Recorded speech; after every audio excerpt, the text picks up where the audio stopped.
the first place. I tend to just get curious about shit, and then I end up just I can fuck it up without meaning to. Darling, I can fuck a lot of shit up. Don't worry. But I'm also good at fixing shit. I've learned my way around this kind of shit out of force of necessity. It's like, I gotta unfix this now. Or unfuck this. I have to fix it and unfuck it. That's what I meant. Yeah, that's what I meant. See, I can't even talk English anymore at this point. It's funny how you called yourself the crazy chick. I am the crazy chick. Fuck, I'm the crazy chick who's a fucking klutz. Dropping everything tonight. That's okay. I got at least one clut in my immediate family, and she's definitely a clut. Yeah, it's like Klutz. Klutz. It almost sounds like you say. Yeah, otherwise it could be. You cannot be misinterpreted. You just got to be careful with how you say that word. Starting to sound like me with my kinky pants. Yeah, exactly. I was just going to make a comment about Brianna and her fucking kinky pants and people coming out of closets. Seriously, we got to have a talk. Sound like I heard something about coming out of the closet. Yeah. Earlier, Brianna was saying hi to Nemo and saying, it's so nice that you're here with us tonight. We're so glad you came out of the closet. And I'm like, okay, we're going to have another conversation about English colloquialisms and what coming out of the closet means. That's why I'm laughing. Like Brianna and her kinky pants. That's why I'm laughing, because when you said coming out of the closet, it makes me think of the gay thing. Exactly. That's what we're just trying to say. It was okay. We'll get Brianna over to Gozo. I'll sit her down. We'll have the little talk about the facts of life. Oh, God. Yeah, but we don't speak Romanian. Birds and bees, you know that. I'm going to get the birds and bees talk at my age. Oh, yeah. No, not that facts of life. Yeah, you all got to remember, we don't speak Romanian very damn good either. So, although, Brianna, you would have been really proud of me, speaking of languages. So I had, last night on the front, we were out selling, and I had a lovely French family show up from Paris. And the girls spoke no English. And they started out, and the mom's English was just like this. So I'm trying to explain how to use the poi. And the girls asked the mom a question. And not only did I understand them, I was even able to respond. It was only 2 words. Well, they were all like, "Oh, you speak French?" I'm like, "No, I don't speak French. I'm Canadian. I speak that much French. I have cereal box French." Well, hey. But I was rather proud of myself, and I thought, oh, Brianna should be here. She'd be so proud of me. I understood everything that they said, like with the basics. Like, do you know what I mean? Like, I didn't get the entire sentence, but I got enough words of the sentence to be able to piece together what the daughters were asking the mom. So. All I have to say about the birds and the bees thing, it's okay to have a refresher course every now and then. Good point, Earl. Good point. You're right. I'm pretty sure the basics never change. I'm just saying. Man, that one fact, I can't really tell anymore. Yeah. The basics never change. There now. Don't go there. I'm getting this. I am a very visual person. I'm starting to get very weird visuals. Don't go there. It's like those. Remember that post in UU with the strange brains floating on that? It's still in my head. I don't know what those things were, but that was fucking weird.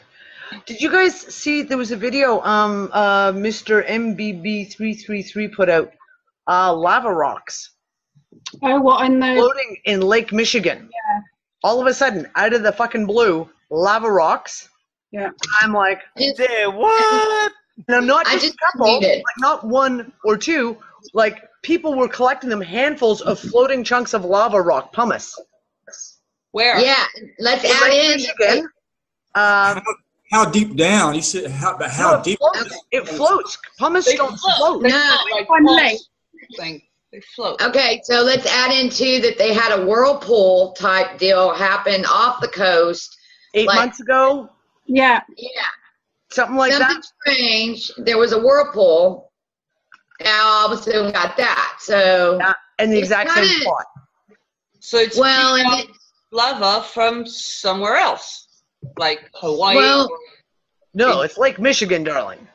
No, this is Michigan. It's not connected to an ocean.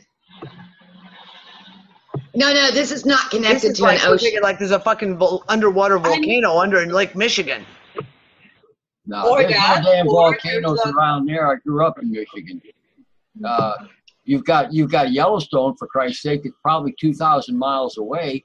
Yep. No, there's some right up underneath there. Well, they've blown off in so many centuries that nobody knows about them. Well, they're about to. Okay, Ben. But they haven't. Lake Michigan is one of the Great Lakes in Canada and the U.S. It is the only Great Lake that is fully in the U.S. Yes. No, but what I mean is the lake a crater? Is the lake an old volcano or not? Well, it's right in the middle of all. It's one of the Great Lakes. So I mean, are they all volcanoes? Are they all craters? Are they all? Who knows? Calderas. Could be calderas. No. Well, the geologists say. The geology say no. But what the geology knows? Well, that's all. That's our knowledge base. In the contemporary world. But they tell us it's from the glacier coming down. Back in the last glacial age. That's what they claim the Great Lakes are. Interesting. Whether it's true or not, we don't know. But that's what the official story is. Glaciation. Bullshit. Well, okay. I think it's all bullshit. So you know me. Yeah. Interesting to stick with the natives because my first husband had a fuck my land.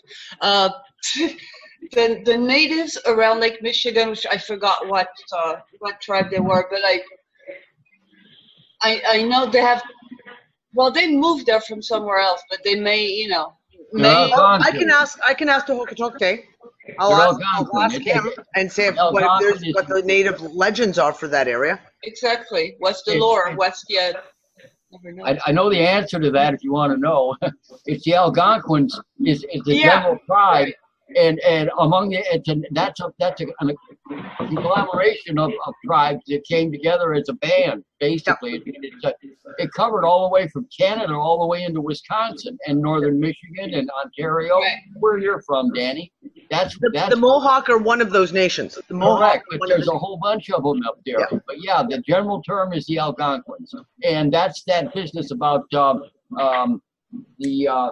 Turtle Island comes from them.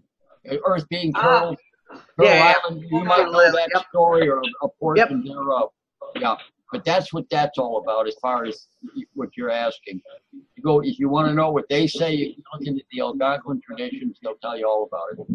Well, I've had Hokitok on twice now to interview him about the creation legends of the Mohawk Nation, and it's really, really interesting shit. The story is really, really interesting. Yeah, their story is basically the same story I'm alluding to.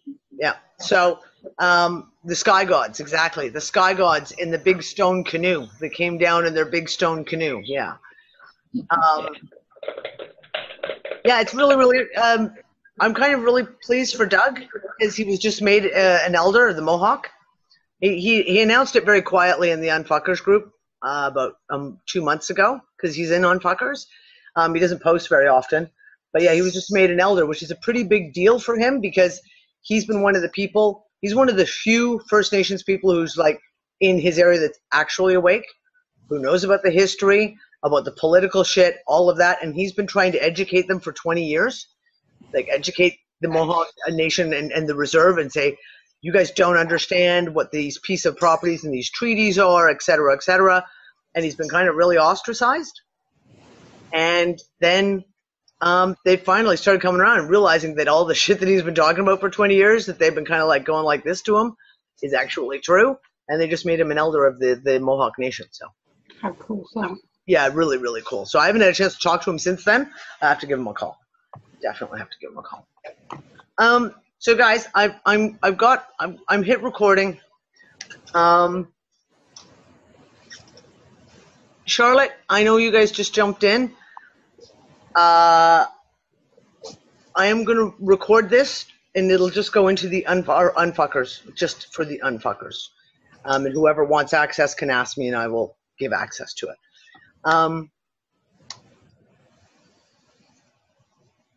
A lot of us have had a really hard day today. some of you guys may not be aware of the awesome being named Madtom, Thomas Maddox. And he's been my friend for so long that Nick and I sat down today and actually tried to figure out when we first met Tom. I can't, like, he's just been such a part of, he's always been there. I can't even identify 2011, maybe 2010, I'm not sure. Madtom passed on 2 nights ago. Very, very peacefully in his sleep. He just laid down to go to sleep and didn't wake up. And I went through a hard time.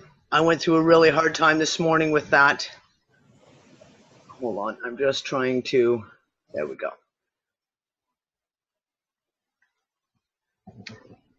And it's funny because you start analyzing it, right? I have no belief structures about death. I have no fear of death personally. You know, we don't, on a whole, the UnFuckers don't have any big deal with heaven and hell and religious constructs like that.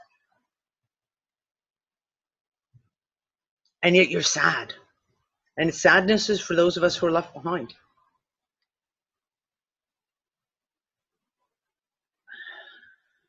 Tom was awesome. Like I said, I've known Tom for so fucking long, I can't even remember how long it's been. And he is gruff on the outside, and he's got a kind of a, he comes across sometimes as online as being kind of a little rough around the edges.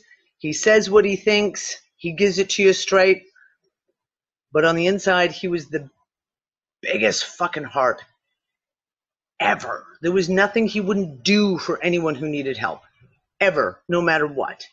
Now, everyone jokes in here because, I mean, however long I've been doing shows, which is like 2013, Madtom's always been my link man, right? There was a news story last week. It was about this, this, and this. Damn, I don't have the link. Boom, boom, boom, up in the chat. It would be instantly. Tom would have it there. We're trying to find a book, something, anything that you, and he would have it. He would just be like, you got it, here you go. There's the link. He was an incredibly special person. And he was funny as hell if you got to know him, because you kind of had to kind of break through the gruff exterior a little bit. But he had a wildly funny sense of humor. And the practical jokes that he used to play occasionally online, terrible. I mean, terrible shit he used to do. He had this ability to see through shit. And occasionally he would get caught up in it, like, you know, like political stuff would come out, and he would say something, I'd be like, what are you saying? And he'd be like, blah, blah, blah, and we'd go at each other, like we'd literally rant at each other. And then he would be like, yeah, no, that's more of that fucking division shit. Damn it. He is an awesome person. And I haven't had a chance to talk to him a lot in the last few months.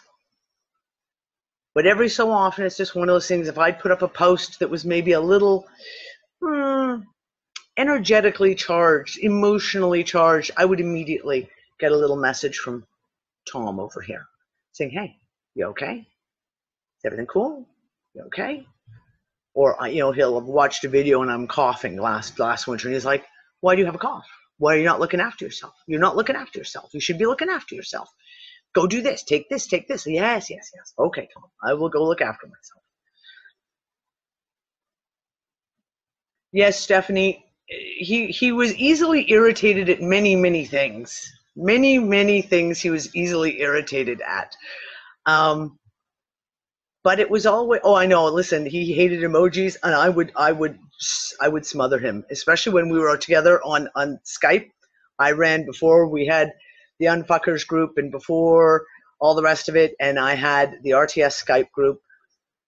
Well, Skype is, of course, the emoji place, and you have secret emojis, and I would literally bury him in emojis. quite often just because he hated them so much. And I, on his birthday, I'd send him 85,000 kisses. So like his whole fucking scream, he'd open it up and it would just be like this. And he'd go, "Ah, what are you doing? Stop it." And meme wars, yes. And I've been known, yes, Charlotte, I've been known to send him more than my fair share of memes just because it would annoy the shit out of him. But that's the kind of relationship we had. He would send things to drive me nuts too.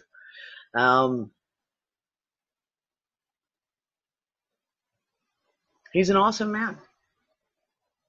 And I miss him already.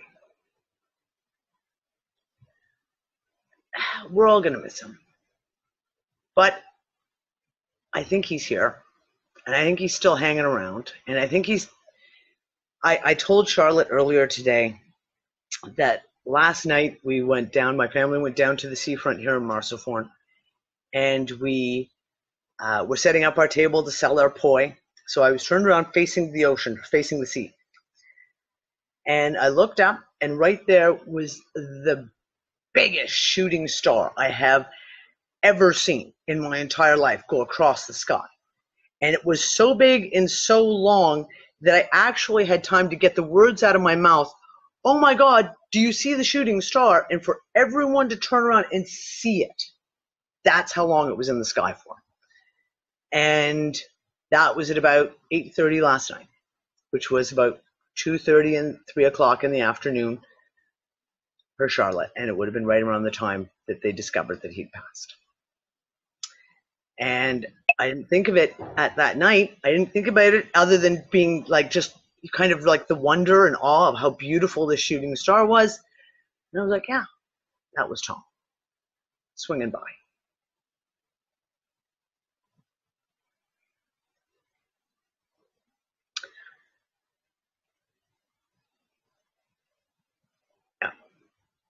Tom's an awesome person.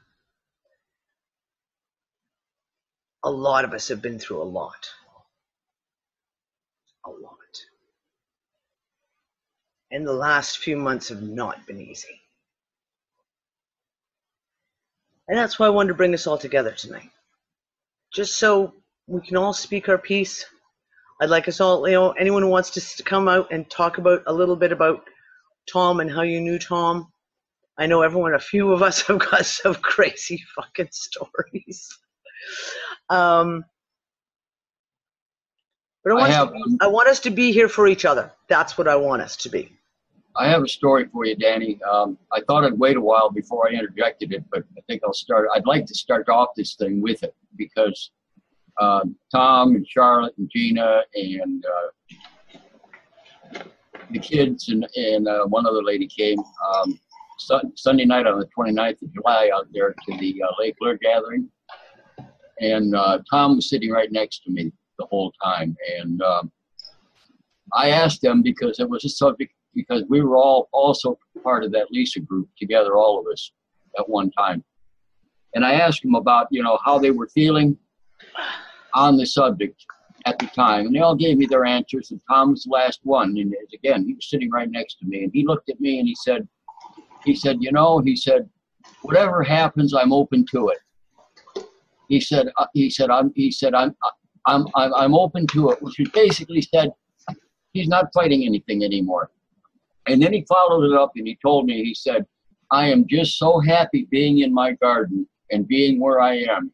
And then he went further and said how much he appreciated being with those girls for that last year.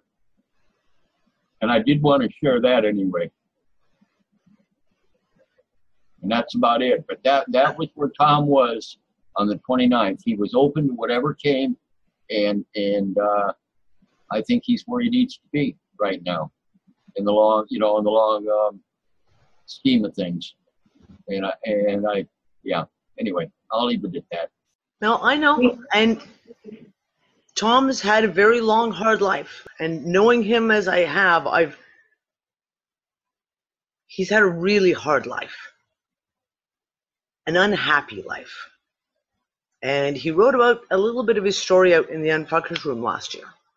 And someone was awesome enough to bump that up for everyone who doesn't know Tom to be able to read it. But the last few months being with Charlotte and Gina and all the kids have been so huge for him. So huge. Hey, Danny, it's Teresa. I think I'll come in here now if I don't cry. Hearing Maurice, I'm going to cry. Maurice, that was so beautiful because you're in touch with your emotions. And I didn't know him like you guys did. The only little time I knew him, I just witnessed such divinity. And just like Maurice said, those children could not get enough of him throughout the day. His energy was just a total embodiment of love.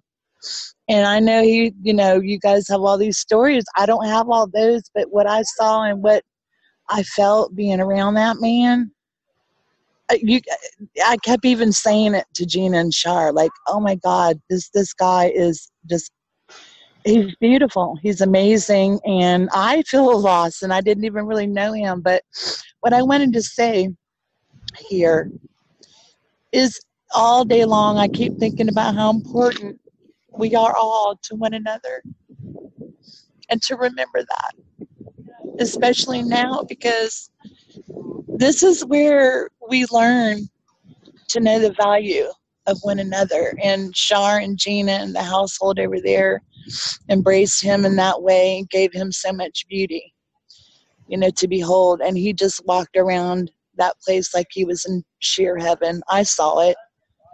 I felt it. And we can do that for one another, people, and just through love and trying to understand. And like Maurice was just talking about, asking him, how the other groups are, when they all interact. And I know that I'm a little bit mushy, but I see unity all over the place happening with one another. And I think Tom's a wonderful testament to how important that is. And that's all I'm going to say.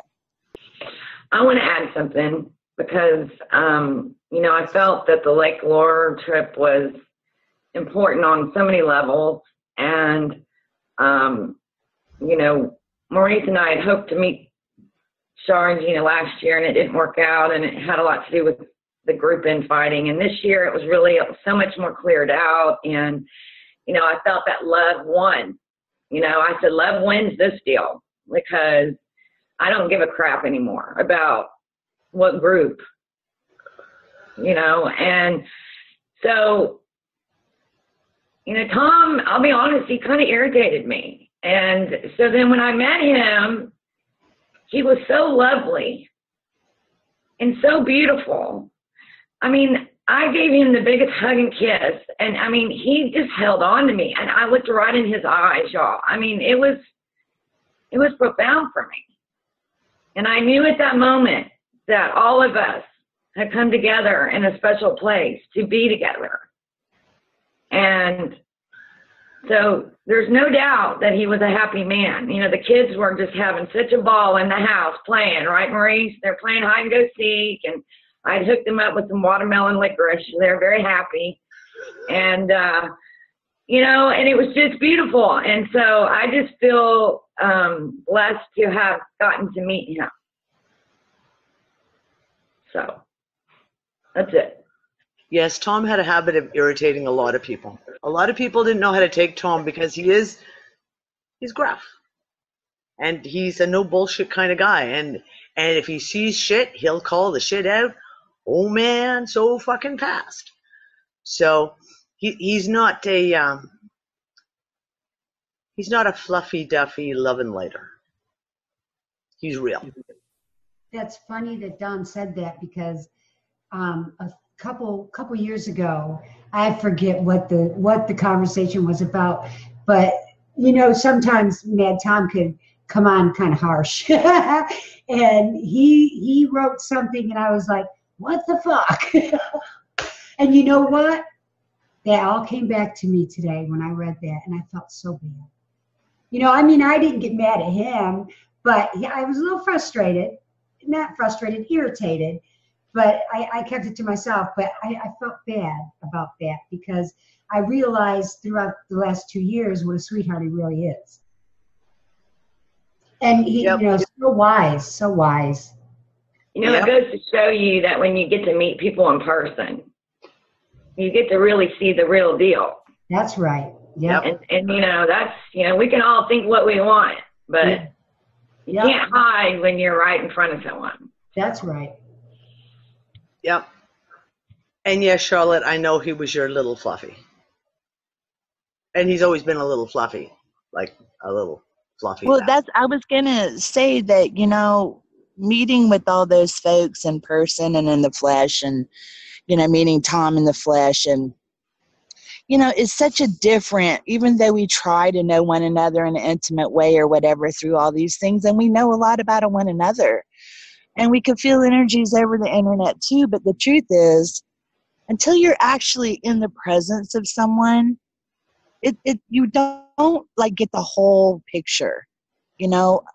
It's like it makes such a difference, you know, to be, you know, to watch someone for days on end and you see really who they actually are, you know, and the truth that he wielded like that, you know, that's beautiful. Anyway, I just wanted to say that. But that's what. Sorry, Jane, go ahead, love. Oh no, I was saying that's so true. And you know, when you're face to face with some, it's like all the masks come off, guards go down, and it's, you know, real. And sometimes you recognize people. Yeah, right. You know what I mean? Sometimes you can hit it off with someone online, whatever it is, you know, and you make friends, etc. And then sometimes you meet people face to face, and there's an instant recognition, and that is something that's special. And it's one of the reasons why I've tried to encourage people to do UnFucker gatherings, to get together, like locally, like if everyone who's got, like, in their own little city, even just for an afternoon in a park, something. Because when you meet people face to face, it's night and day. It's night and day, and you forge bonds that last forever at that moment, because you've already got a relationship. And I've always been really pissed off when people have made comments like they're your online friends. You've never met them. They're not your real friends. They're not real friends. You don't really know them, and that's such bullshit. Because you make these connections and you make these friendships with these people. I've never met Tom in real life. Never. And it's, I wanted to get to Lake Lure so badly, and it wouldn't have worked out anyways, even if I'd had the money to go, because I'm still stuck here in Malta with my lovely residency card. Problem is still here. So I'm still stuck here. But there's that reaching out and touching.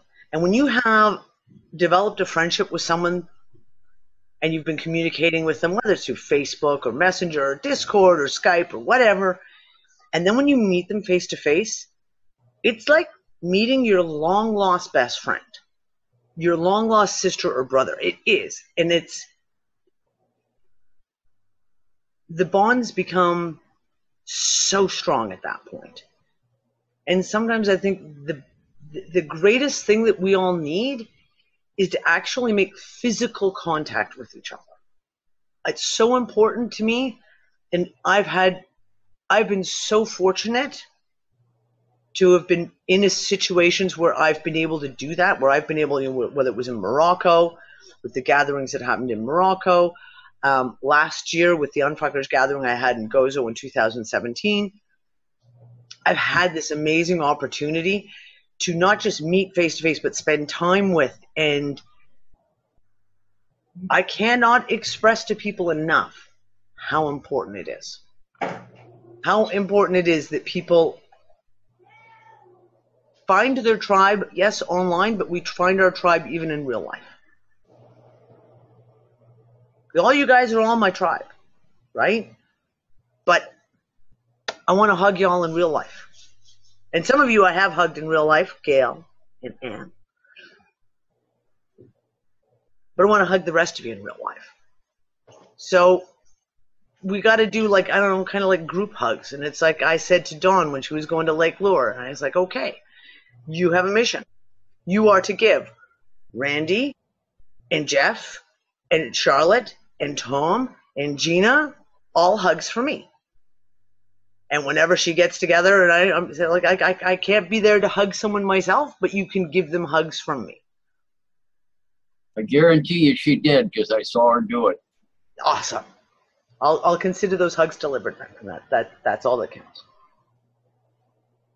Danny, the truth is, honey, you were there in spirit, baby, because it was like, you know, if not for you and Lisa and so many people who have brought this together and reached out with your hearts and you know, it wouldn't have happened to begin with. So you were there. I felt it. When the first night I sat there with everybody, I felt like normal. It was like these voices, like you just said, like it was just home, you know, the people, because this is our home, each other.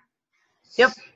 It was family. You know, you were talking about it, Danny. You were, Mel, I don't remember the exact words you were using, but what you were talking about was when you meet them in person, you know it. And what do you know? We recognize each other as family, but it ain't the normal traditional family like we talk about in 3D Earth. It's like there's a knowing going on. You know, you know it before you can put it into freaking words, but you can feel it. And believe me, that was at that table. Yep. It was literally at that table. We knew it. Yep. Whether we put the right words together or not, that was the feeling that was there. And you know it too from your own life experience. Yeah. Madtom was always like my big brother. Always, always, always. And it's one of those things where, well, like I said, I can't even discern when we became friends. Like, it's kind of like he's just always been there. And that's almost that energetic connection that you make with people. And you love them, and you love them. You genuinely love them, regardless of what people want to say about fucking online friendships and all the bullshit. You genuinely love this person. And yeah, it's an incredible thing. And we all need to reach out to each other.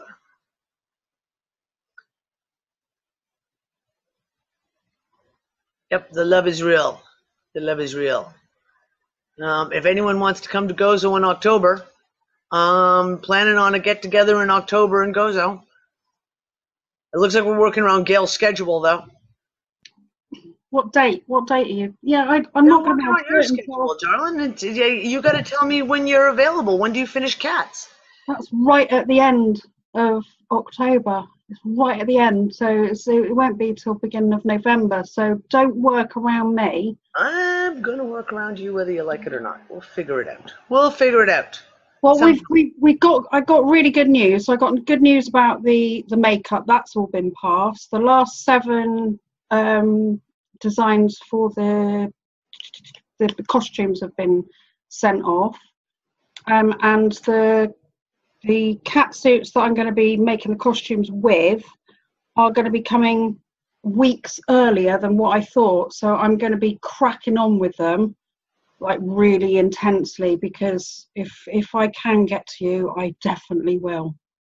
But just book it, and if I can get there, I will. We'll see. We'll work it out. Anyways, in October in Gozo, at some point in time, we're going to have a gathering here. And I know it's a long way to go. But Rome, New York is really, you can get really cheap flights between Rome and New York. And New York to Gozo is like a hopper flight. It's literally like a 45-minute flight. Danny, did you say Rome, New York? Yes. That's where I'm from. No, I was meaning Rome to New York, or New York to Rome, but Rome, New York. That's funny. I was like, wait a minute now. Is everybody? I haven't been there in 15. No, I haven't been there in 30 years. That's too funny. Okay, sorry. No, that's just very funny. I think that's hysterical. So yeah, I mean, you can get pretty cheap flights, and it's the off season, so you know. Maybe. That's the other thing. What you just mentioned, the cheap flights. That's the only way enough people would even actually make it to Gozo if they could actually get everything inexpensive, including like if they needed some inexpensive place to stay there. Yeah. I mean, I look at it this way. If I had a big place like that. Like if I was someplace, you know, like Guzzo, and I had a big place, so I'd be like, yeah, I can room some people here. I got enough room for some people. Yeah. Yep. Well, like I said, it's the inexpensive time of year. It's when prices all drop after the 22nd of September, when all the kids go back to school, the prices all come right down. So yeah. But that doesn't mean you guys can't get together in the States and in Canada and in England and in Ireland and you know, like I'm looking here, we've got UnFuckers here from Ireland, England, the US, Canada, Australia. Let's see, who else do we? I'm just trying to scroll through all the names of the ones that I know. Romania, of course. So yeah, we have all these UnFuckers here from all over the place. Just need to get them all meeting up together. Maybe we'll all go to let's all go to Brianna's house. I've always wanted to go to Romania. I think we should all go to Bucharest. All right. Yeah, Brianna, we're coming over. All right. Come on over. Just don't be allergic to cats. I got cats. Yeah, she's got cats. A lot of cats. Yes. A lot of cats. She doesn't have more cats than me. Oh, Dawn. Yeah. Does she? Yeah, she does. Are you handling a feral population? I have a few feral. I don't have dogs because you have cats and dogs. I only have cats because I don't have a garden. It's only apartment. And Oh, I got you. I know exactly what you're dealing with. That's all you had to say. Yeah. I'd do the same. I would, you know what? Where all my money go. Yeah.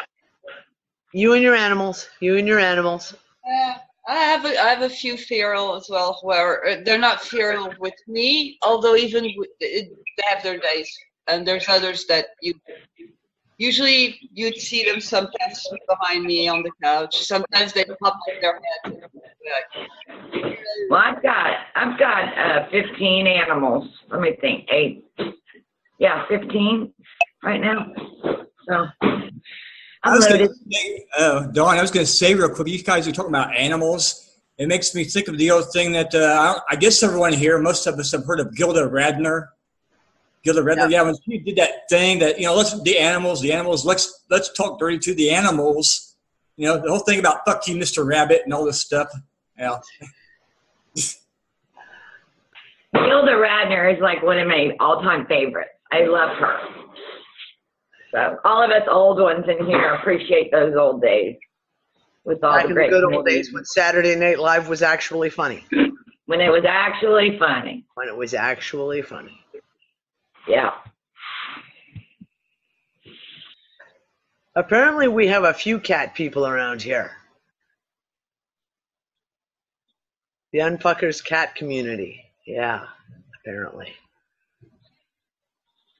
Danny, I loved it when he would like go, Tom, where are my links? Tom, where are my... Yep. Like I said, I could always rely on Tom to be the man with the buttons and have those links handy like lickety split. Always. Even when he was on broken down computers sometimes.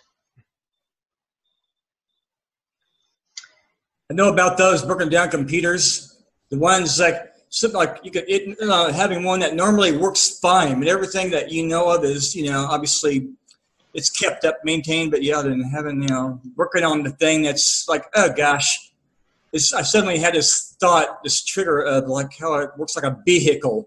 You let something go, whether it's a vehicle or your computer, it's like, what the fuck am I doing? I can just barely use this thing. I've been needed to replace things for how long now? It's one of those deals. Yeah, it's like what the fuck am I doing? I'm just making this harder for myself and for everybody I'm trying to communicate with. Yeah, exactly. It's like, fix it already.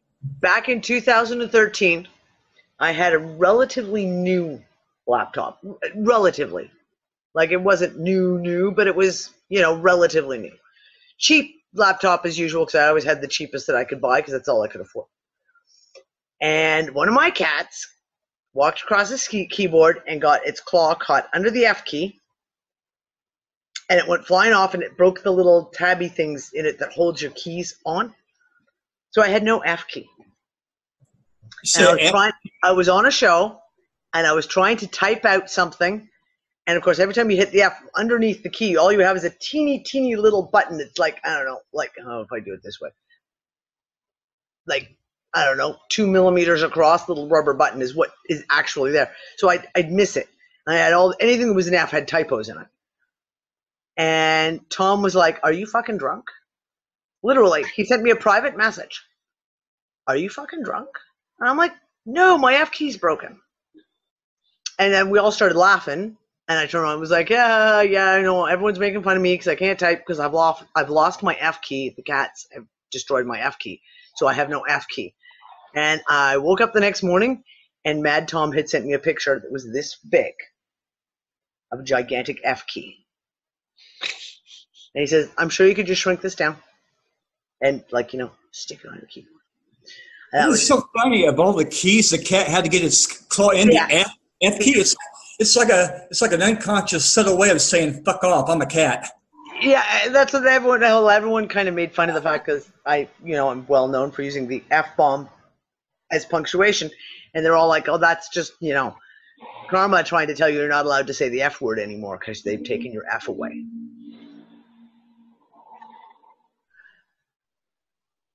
Yeah, UnFuckers. That's right. It was the UnFuckers group. Tee hee hee. Well, uck that. Uck that, yeah. And uck you and uck everyone else. Hold it, I missed something about that. The F off of now it's I missed that. How did it go from the UnFuckers to UnFucker? Yeah, the UnFuckers. How did that happen? Because the F was missing. Oh, okay. From your My keyboard, I had no F, so now it's not the UnFuckers, it's the UnFuckers. I'm glad I asked you to clarify that, because I missed something. I hate it when I do that. It can be one little thing, and I miss it. I completely get it all fucked up for myself. Okay.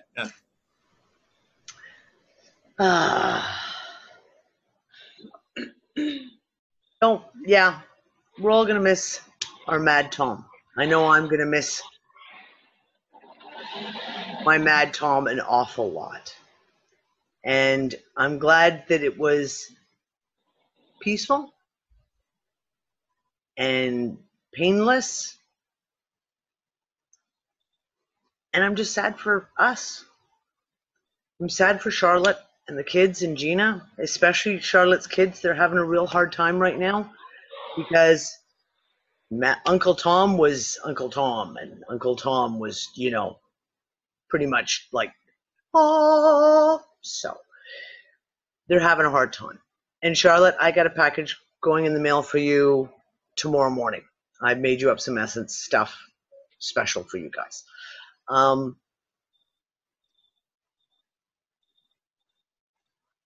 Yeah, and Nemo, I agree. Full circle. He went full circle. I feel bad for the kids. I feel bad because Charlotte and Gina are going through so much right now. It's the people left behind that I feel sorry for, in the fact of we miss them. And I don't feel sorry for Tom, because I know Tom is definitely kicking around here still. I'm expecting a shot in the back of the head at any point in time. And B, he's in a better place. And I don't mean that in that mushy, sweeping strings, religious kind of context. I just know that he is. And I think that if, as we've hypothesized so many times, that we're all existing on multiple dimensions and doing all kinds of jobs all over the place, I think that Tom has probably just been kicked up into high gear, and he's probably doing a fuck of a lot of work right now all over the place. So if you guys see a butterfly flutter by, or a shooting star, or get a slap in the back of the head. That could be him too. That's kind of his style in some ways. I got that, the butterfly. Excuse me, I'm holding a thing here. Yeah, I got that butterfly visit. I think that's what it was back in maybe it was in 2007. My younger sister, when the breast cancer got her, yeah, I had a butterfly visit once after that. I don't like a main street from up downtown Bloomington. I was sitting on a bench and this butterfly just happened to land on my hand. And she was into a certain type of butterfly. It was in her soap business, handmade soap, and she had this thing about some Spanish name for the butterfly, or some Spanish name. Mariposa. Mariposa. I don't know if that was it or not. No, I think maybe it wasn't. It could have been a monarch, the Spanish name for a monarch, possibly. I just remember. It appeared for you? You just had one come by right after? The only time it's happened that I can think of, I was on a bench on the sidewalk in fact, if I remember right, it looked like a monarch. I don't know that it was one. I was distracted. I was looking at it and I was like, wow. I'm like not you, Melissa?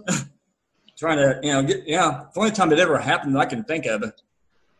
I don't even feel like she's around anymore. I don't. It's just odd. I'm the only one in the family, though, that she probably wouldn't parachute so much.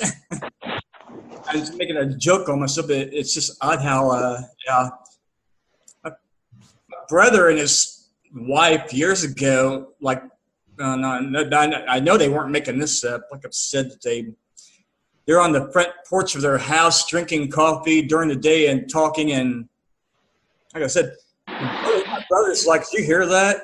And he's like, it sounded like a little voice, a distant little voice, like said, "Oh, coffee." Or she liked coffee, and they both heard it in their left ear. They both heard it in their left ear, really faintly, but it was there. Now, there's something going on beyond this. That's all I know. Well, if you hear someone whisper in your left ear, "Fuck emoticons," that's Tom. I can just kind of guarantee that. I'm about expecting that, because we actually had in the RTS on the website, Tom was very active on the website, and we had a rant going back and forth about emoticons. I was like, "We need to get emojis there," and I was like, "No, we don't." I want that emoji. I was like, "Yes, I do. We want the emojis." So yeah, yep. I'm expecting my emojis to malfunction for a day or two. Thank you, Tom. Hi, Robert. You've just joined us. Yes. Tom Maddox, Madtom, passed away yesterday. As we're all kind of getting together and sharing our stories and our love. I'm going to make a little video, a little something. I'm not sure how I'm going to put it together.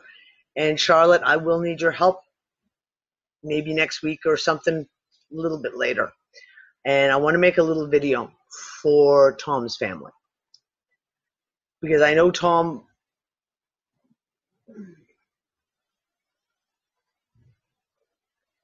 felt, I don't want to, estranged isn't the right word. Estranged is not the right word.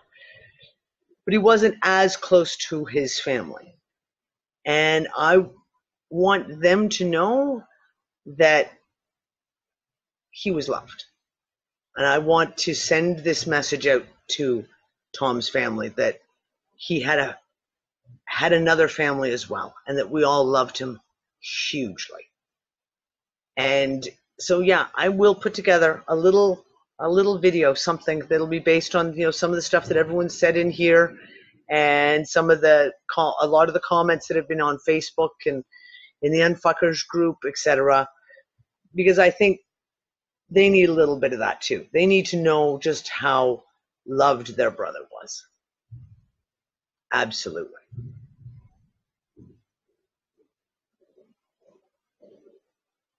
Yeah, and I'll post it for you guys as well. I will post it for everyone else as well. But it'll be something I'll do probably a little, another week or I'm sorry for the large noises in the background. I don't know if you guys can hear the booms. It's Santa Maria night. So the bombas and the fireworks are going off, and my windows are actually rattling right now. Yeah, fireworks going off for some festivities there for some, what is it again? Santa Maria. Santa Anyone who lives in a Catholic country knows that this is Santa Maria. It's the next biggest religious holiday next to Easter and Christmas. In the world? In the world. God damn, wow. And Gozo, the patron saint of the Citadel, which is the walled city here, is Mary. Santa Maria is the biggest. People come from all over the world to be here in Gozo right now for Santa Maria. So yeah, it's a little crazy here. I'm trying not leave the house. I've managed to not leave the house for 3 days, other than to go to the seafront quickly in the evening.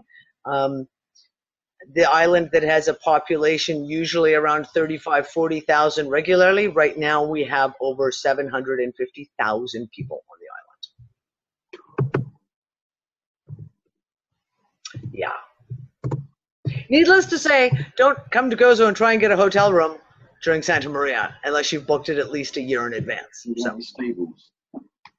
So that tells me too that while it's more crowded, which means you're better off just walking around, especially if you can walk fast. If you can walk fast, that's what I would do. I mean, don't leave the house. Just don't leave the house. Not bad. Not even leave the house. Not bad. I won't go to the beach. I haven't been to the beach in a week and a half. My kids went down to the beach because it was one of their friends' birthdays today. So they all went down. Well, they went to the beach a bit, but they were actually on the boating side, and they were all fishing. And I was like, yeah, no, not going. Sorry, not going down there. On the day of Santa Maria, I'm not going near the beach. There was no sand to be found. It was all just deck chairs and towels. So, Gail, the dogs are good. The dogs are good. Groot is coming around. They're both crashed out in the living room, I think, right now. Groot's coming around, and it's all due to Anne's essences. I took Anne's advice, and I started dosing Groot with some essences to help him settle down and to know that he's loved. And he's starting to. He's still a little. Rocket wants to play and wants to jump up and down, and Groot gets a little like, okay, I like it, kind of, but the tail goes, but then he's like, maybe not so much. Which we think is really, really funny, because you remember how he is with Sam, right, Gail? Where Groot jumps all over Sam and licks him and goes like this. Well, that's what Rocket does to Groot, and now Groot's on the receiving end. He's not happy. Oh, how's Sam taken to him? Sam's only met Rocket once. So far, like, he's only been over the once, so he just kind of went like, oh, another dog. Okay, I'm going up to the roof to have a poop. To read my paper. Yeah, I'm gonna go read my paper and have my poop on my roof. I'm glad it's okay. No, they're good. The dogs are good. They're, and I'm telling you, I honestly, and your essences work so well on the dogs. I'm just really, really thrilled. Helped to bring calm Rocket down because he was full of a lot of nervous energy.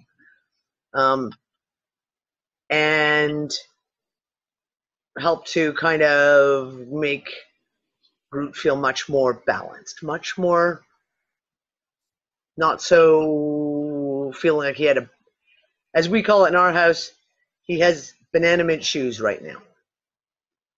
I noticed you said nervous energy too. That's one thing I don't hear about animals much. But you said, he has nervous energy too. Yeah. It's more common with me among people, including me. Yeah. It's like, that's annoying. Having nervous energy, that's actually annoying enough. It's not as bad as really trying to sleep. I mean, you're really fucking tired. I mean, mentally and physically, you're really tired. And then it's like, why the fuck do I do this? I knew I was this tired hours ago. Stayed up anyway, doing this or whatever. Go to, finally maybe you fall asleep or just before you're getting into that, you can feel it coming on. Sure enough, the noisy neighbor or whoever it is, the maintenance person up above you starts pounding or something like, now I'm going to have to mentally just try to block this out. so I could sleep. Yeah. Construction earplugs. Oh, that's what someone else mentioned. See, who was it? Construction. Go to any hardware store. You can get a little packet of them for like 99 cents. I have them. Stick them in your ears.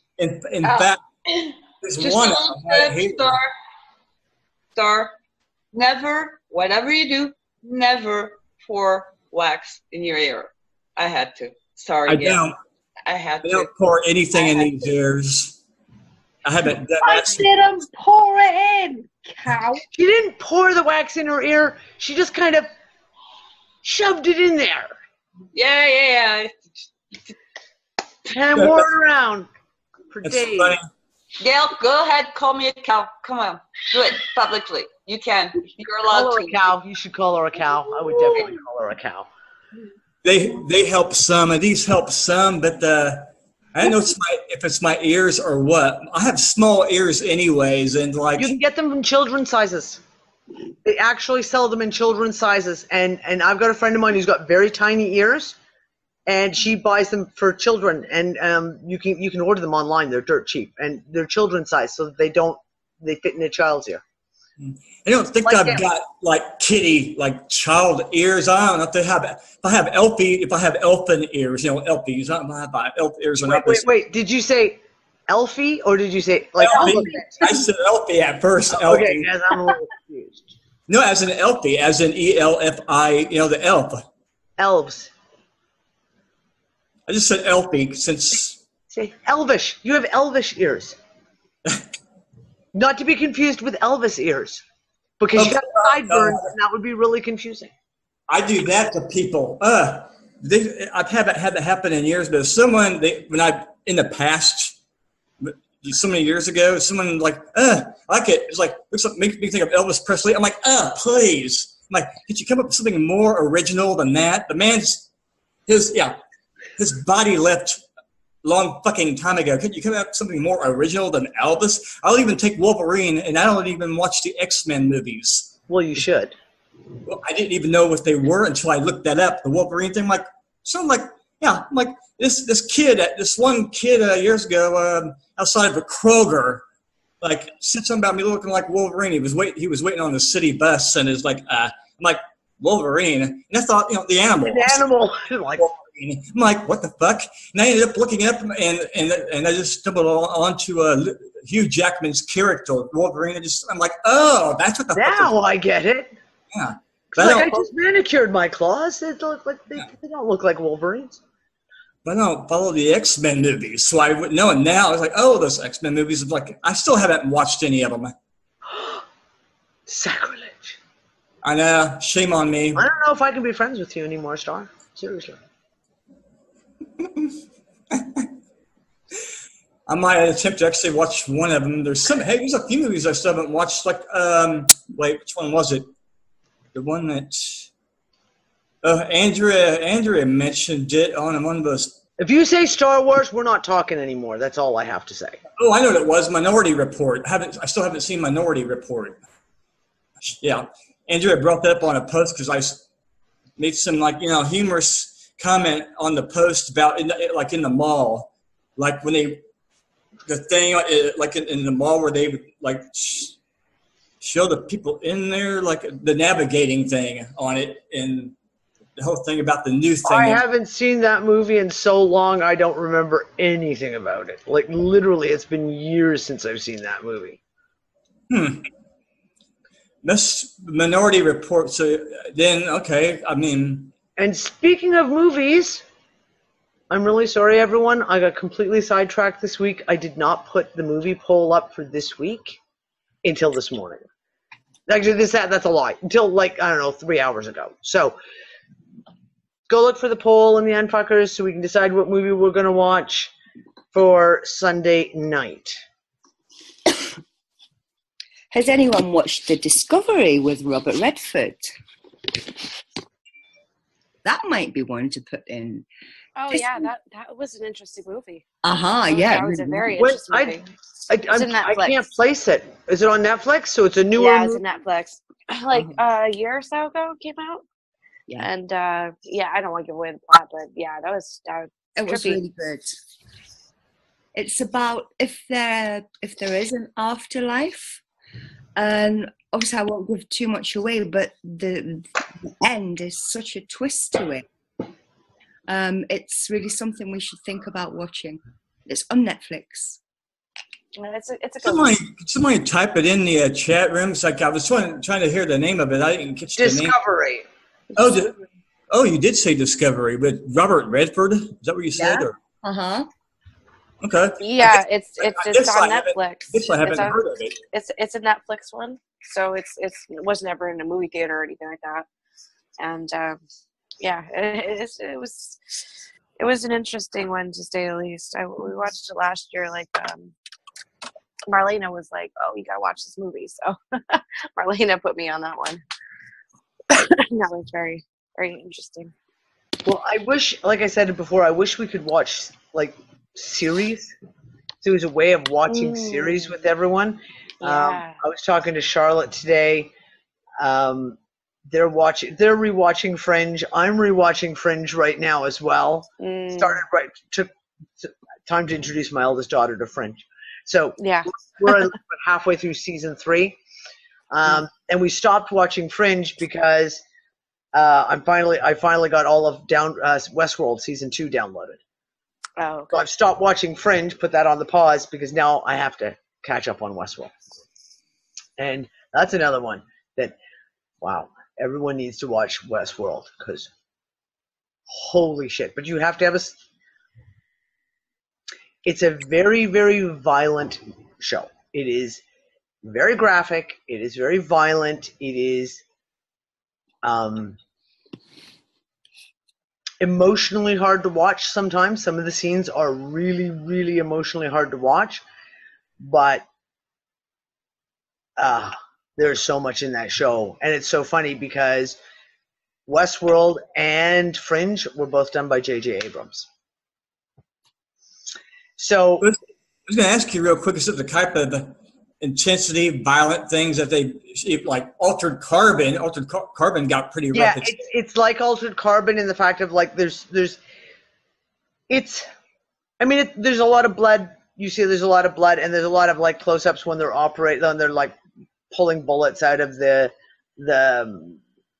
hosts, as they call them, and stitching them up. And there's a lot of nudity as well because the hosts are just standing there butt-ass naked in front of everyone while they're working on them and putting them all back together. It's emotionally hard. Like there's scenes in the movie that are like violent. There's a couple of rape scenes. There's a couple of scenes where they're shooting children. Do you know what I'm saying? But I will say that it's not glorified violence. It's not senseless violence. You know, you watch like Hollywood movies and it's shoot 'em up, chop 'em up, and it's all kind of just, it doesn't add anything to the plot. It's just to get people charged up. When you watch Westworld, you realize that the violence in it on all levels is very much for a reason, and it is integral to the story to understand the whole as the story's coming out, and where as the hosts start waking up and becoming conscious and self-aware. Thank you. Yes, Satya. It's not gratuitous violence. It actually is very, very important to the storyline, for watching how it goes through.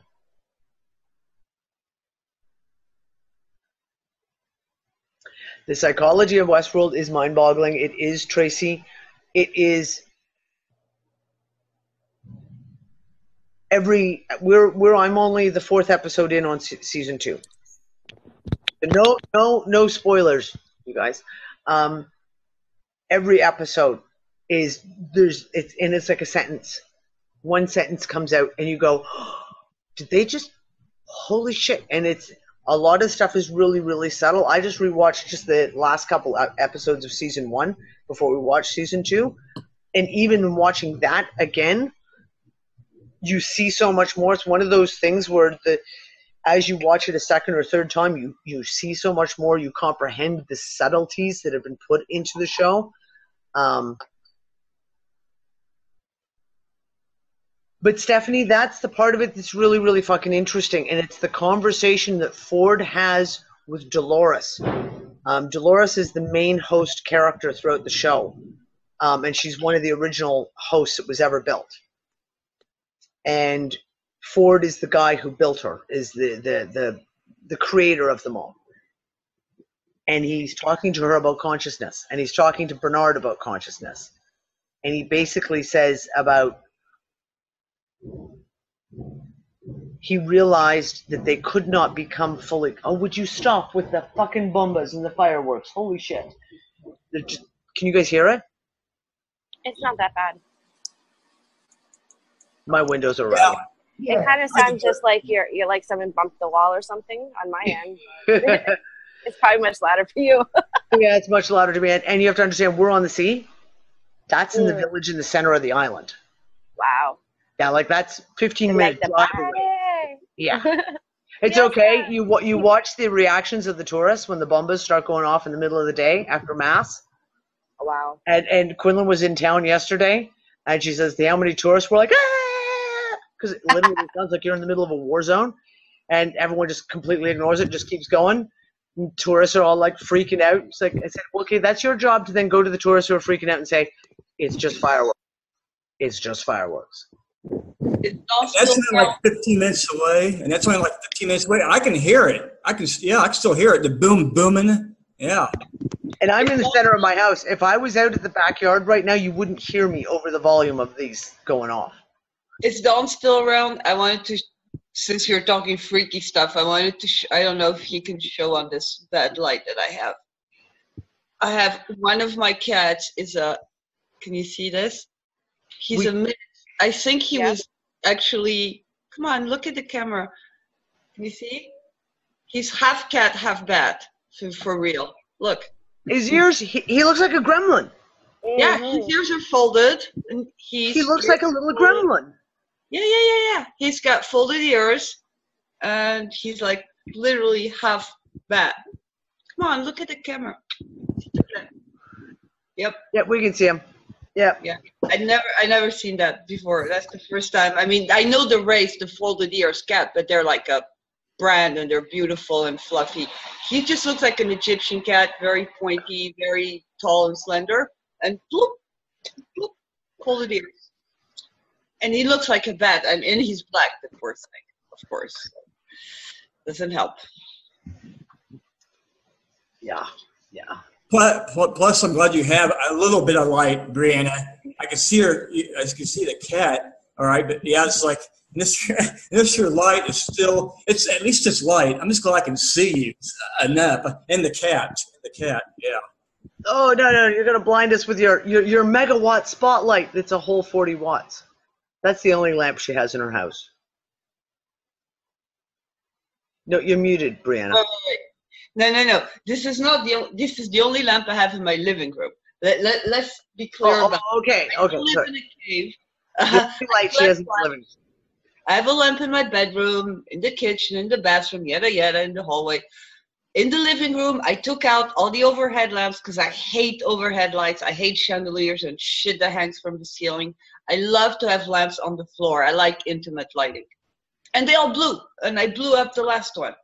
So this friend of mine just kind of lent me this thing, which is even worse than what I had before. So yeah, that's it. End of the lamp story. I do have lamps. I mean, I do have light. I just don't have lamps. And you don't have light in your living room. See, I hate overhead lighting. I hate when the light comes from the ceiling. I hate it. I fucking hate it. Yeah, I know. I hate it. I would shoot it. I would shoot that chandelier. I would love to blow up. I would love to shoot that chandelier, but it doesn't belong to me, so I don't have a choice. I know. Your camera's shot, Brianna. The way I got it, like on speaker view. So if I really want to get a good look at someone, I just let them keep going. Yeah, I put my space camouflage because I was eating chocolate, so I put the space camouflage on so I could chocolate. Oh, I need chocolate. I got no chocolate. This is the leftover. I have one in the fridge somewhere. Oh, I can finally show you guys what my unicorn farts are. Because I always talk. Have to take it out of that. Okay, I'm sorry. That looked like you just showed us a condom. Yeah, I know. I know. Well, wait. I have to take it out of the package because it is this. You have to put it like forward to the camera. Forward, and now bend it for. What the hell is it? It is not a Tide Pod. It is a real. Now it looks like a snowball. Yeah, it's pink though. In good lighting, if I had daylight, it's pink. It's with like coconut. It's like a marshmallowy thing inside, and it's covered in pink sprinkles. And I love it, and I call them my unicorn farts, and I fucking eat that like a bull. Great. What? I put some hair tinsel in someone's hair for her birthday, and she bought me round that. What is that? It is a box of, I'm not even sure, man. Holy crap. It is a box of stuff I would dive in like right now. Ooh, that is so neat. Smells amazing.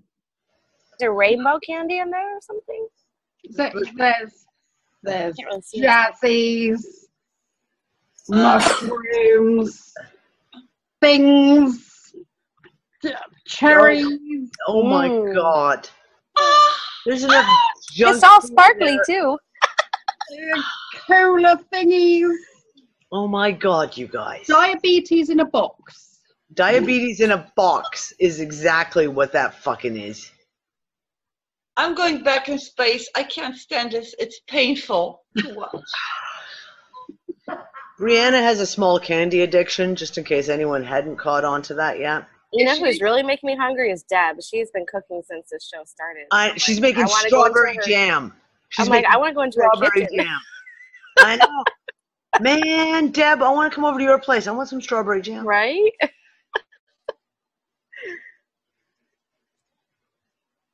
And Dawn was cooking in her kitchen for the beginning of the show. Smell-o-vision. That's right. We need smell-o-vision so we can all smell Deb and Dawn's house. Dawn's like, look what I'm cooking. I'm making Philly cheesesteak. We had burritos for dinner. This stuff smells like pineapple. This stuff smells like pineapple. Like pineapple, seriously? Yeah, there's some pretty cool medical strains out there, and I've been able to get my hands on some new ones. And nice. Yeah, different ratios. Because you want to keep changing. You don't want to stay with the same strain the whole time. You want to stay in that same ratio family, but you want to change it up. Yep. So I'm always changing up my ratios. I stay with a family group of what I like, and then I kind of keep a close eye out for seeds, Dawn, and when you spot one, save it. Yeah, you don't really see them in this stuff, unfortunately. I know you've told me that, but there might be an odd one in there somewhere. I have a hookup on seeds. So I'm not worried about that. Okay, you're cool. I already, everybody knows that, well, maybe people don't know this, but the top 3 growers in Colorado are all Scott's farmers. Monsanto. So they targeted Colorado a long time ago. Most people don't understand that when they're going in there and buying their stuff. Now, California is different. I haven't seen evidence as much there. Well, because Colorado was the test case. Colorado was the test that they ran, and that's where they ran everything out of to run their algorithms. Yeah, they're burning the shit out of California right now. Well, it just can't. Cannabis is one of those things where, it's funny, they'll lock up all the black people for selling weed on the streets and everybody else, but the minute the white man can make some fucking money on it, Okay, I'm sorry, but it disgusts me. Yeah. And so You know, it how do you should. throw black people in jail when you're over there? You see what I mean? It's just wrong.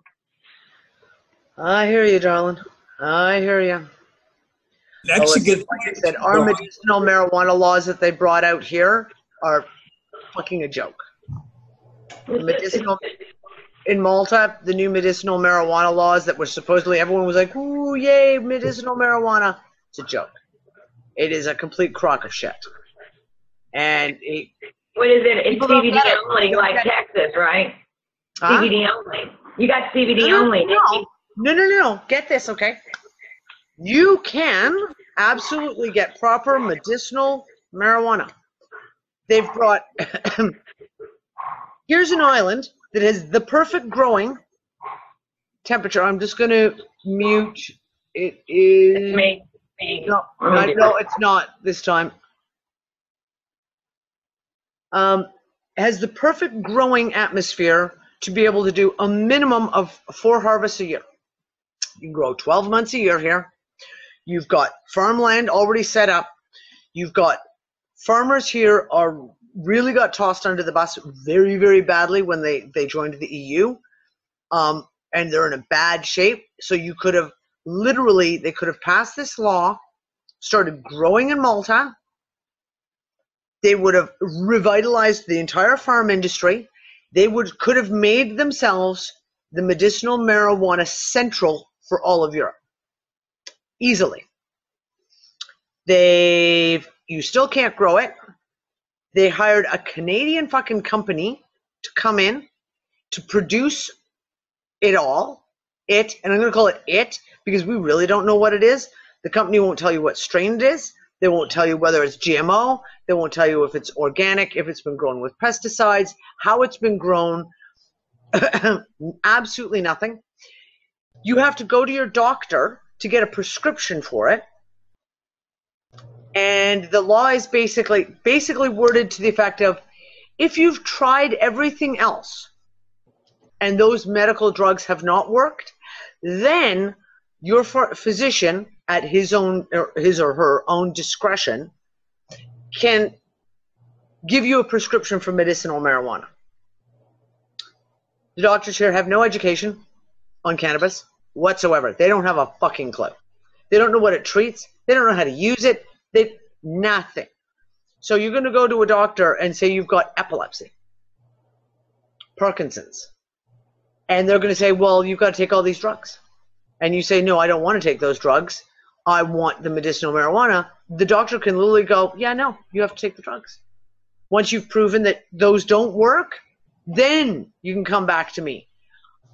And once the doctor prescribes it for you, if you can get him to prescribe it for you, it then goes to a government agency who then looks at your criminal record, looks at your lifestyle and everything to decide if they will allow you to get the prescription filled.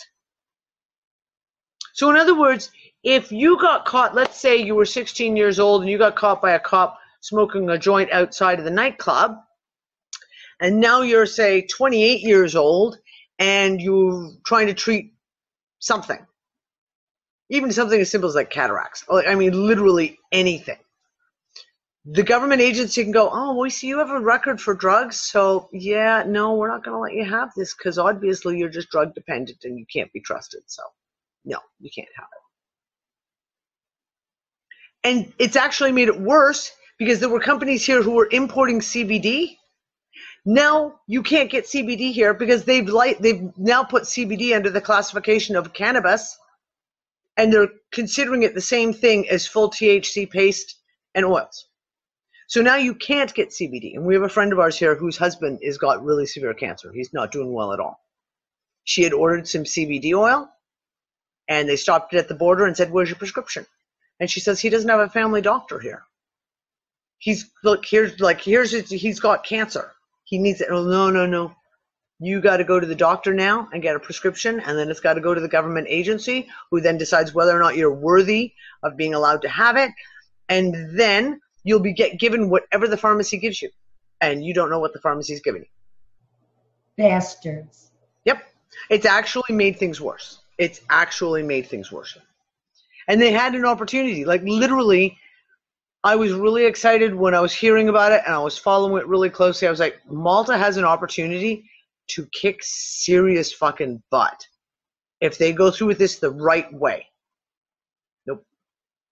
And all the legislation is under a crime bill. So it's not legislation under a medicinal bill or healthcare or anything. It's actually embedded in the crime bill. You know, there's some countries, because, you know, I have patients all over. In some countries, you can code it up under, you know, black seed oil. I think one of the main ways you can, I'm going to give y'all some secrets today. One of the main ways that you can get stuff like this in other countries is if you write in all caps, and Danny is very aware of this, for external use only. That's right. Cosmetic, external use only. That little phrase is invaluable. But then there are some countries that don't allow any liquids at all. You know, nothing. You know, like Spain. So then you have to get real creative and be like me and go buy a baby gift at Tuesday morning, a really good one that you can stuff some shit into, and then, you know, pack it up and put your little birthday card in there, and gets right through. Yeah.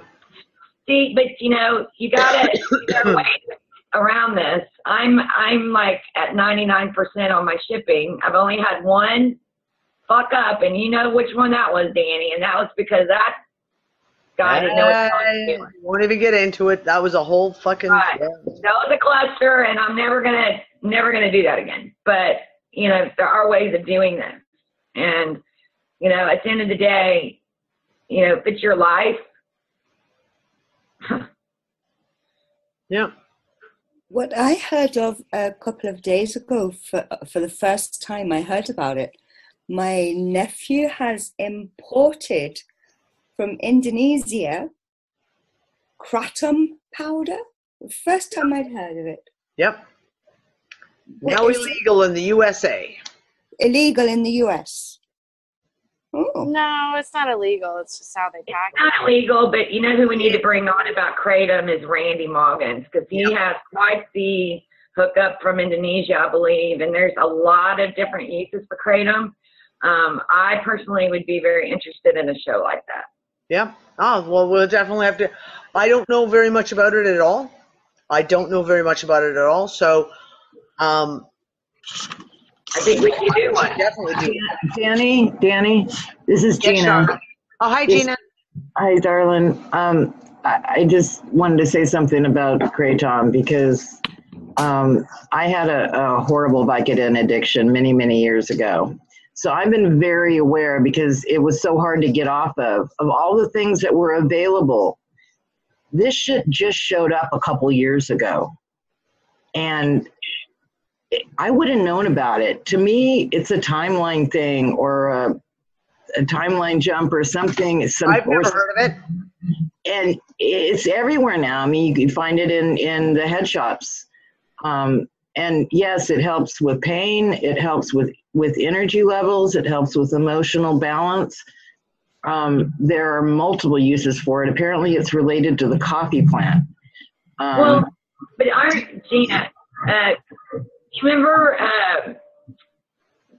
aren't there differences between American and Indonesian and what each one does? I mean, are you aware of that? Or yeah, the different. When I first found out about it, I started looking into the different strains and what was used for what, and it's been very helpful for me, because I still deal with a lot of pain, and it's so lovely to not have to even consider any pharmaceuticals. And it doesn't have any of the effects that you get with the pharmaceuticals. So it was a lifesaver for me, but it just kind of freaks me out that I never heard about it, because I was somebody that knew anything and everything about opiates, and I had never I mean, it just didn't exist at least in my reality. And do you know who introduced it to me, Gina?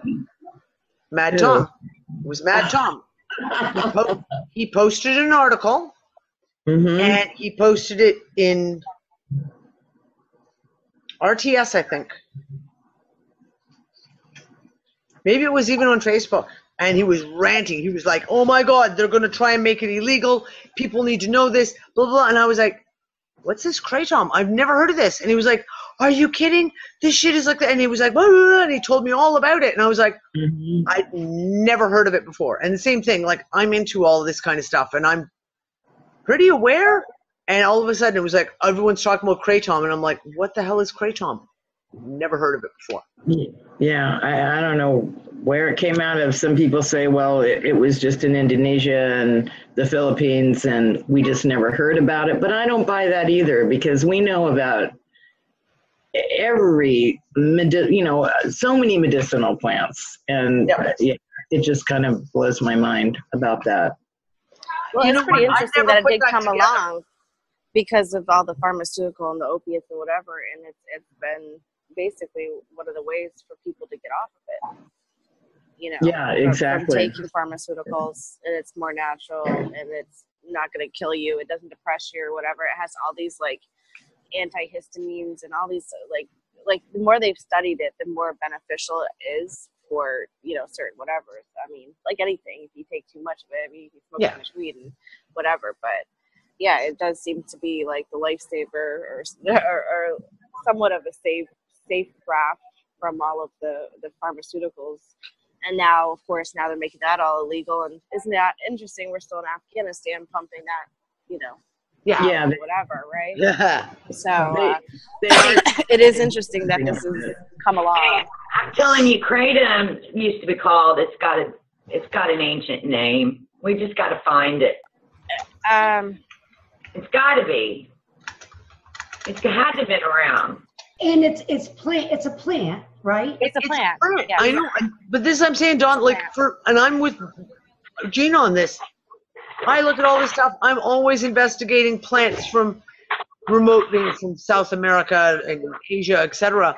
I had never heard of it before, and it was like when Tom brought it to my attention, it was like then it was as if all of Facebook was exploding with it. Kratom, and what's it good for? And I'm like, how have I never heard of this plant before, ever? For any reason, not just for pain, but like for any reason. And I had kind of a little whacked out theory one night. I was thinking about that very thing, and they have a huge opiate push to get people off opiates and to try to curtail the opiate. Let's say the white hats do. They're trying to curtail it, trying to help people, trying to give them the kind of help that they actually needed, instead of just shoving something else synthetic at them that addicted them even more. Just went on and on. And I believe that time travel is possible. And what if they knew that this opiate problem and they went back and figured out how to make a plant? I know that's crazy, but we all have theories, right? Nothing is crazy anymore. Sorry. Literally, there is nothing that I consider to be too crazy. I put them all into consideration because we just don't. Yeah, crazy is the new normal. Exactly, Tracy. It's the new sane. It's the new normal. Exactly. Yeah. No. Anne's just put the link to Wikipedia. Mitragyna speciosa. I'm gonna have to hold on. I will actually open that link and save it so that I don't lose that. Hold on. And now I've lost Zoom. Where'd Zoom go? There it is. I will say I had a little report come to me very, very quietly. And I've passed this on to the other people that I'm doing research with. It may be, yes, David, using the C60. I have someone that I know who has a dependency, is an oxycodone dependent, and within 3 days of using the C60 in the black seed oil, she had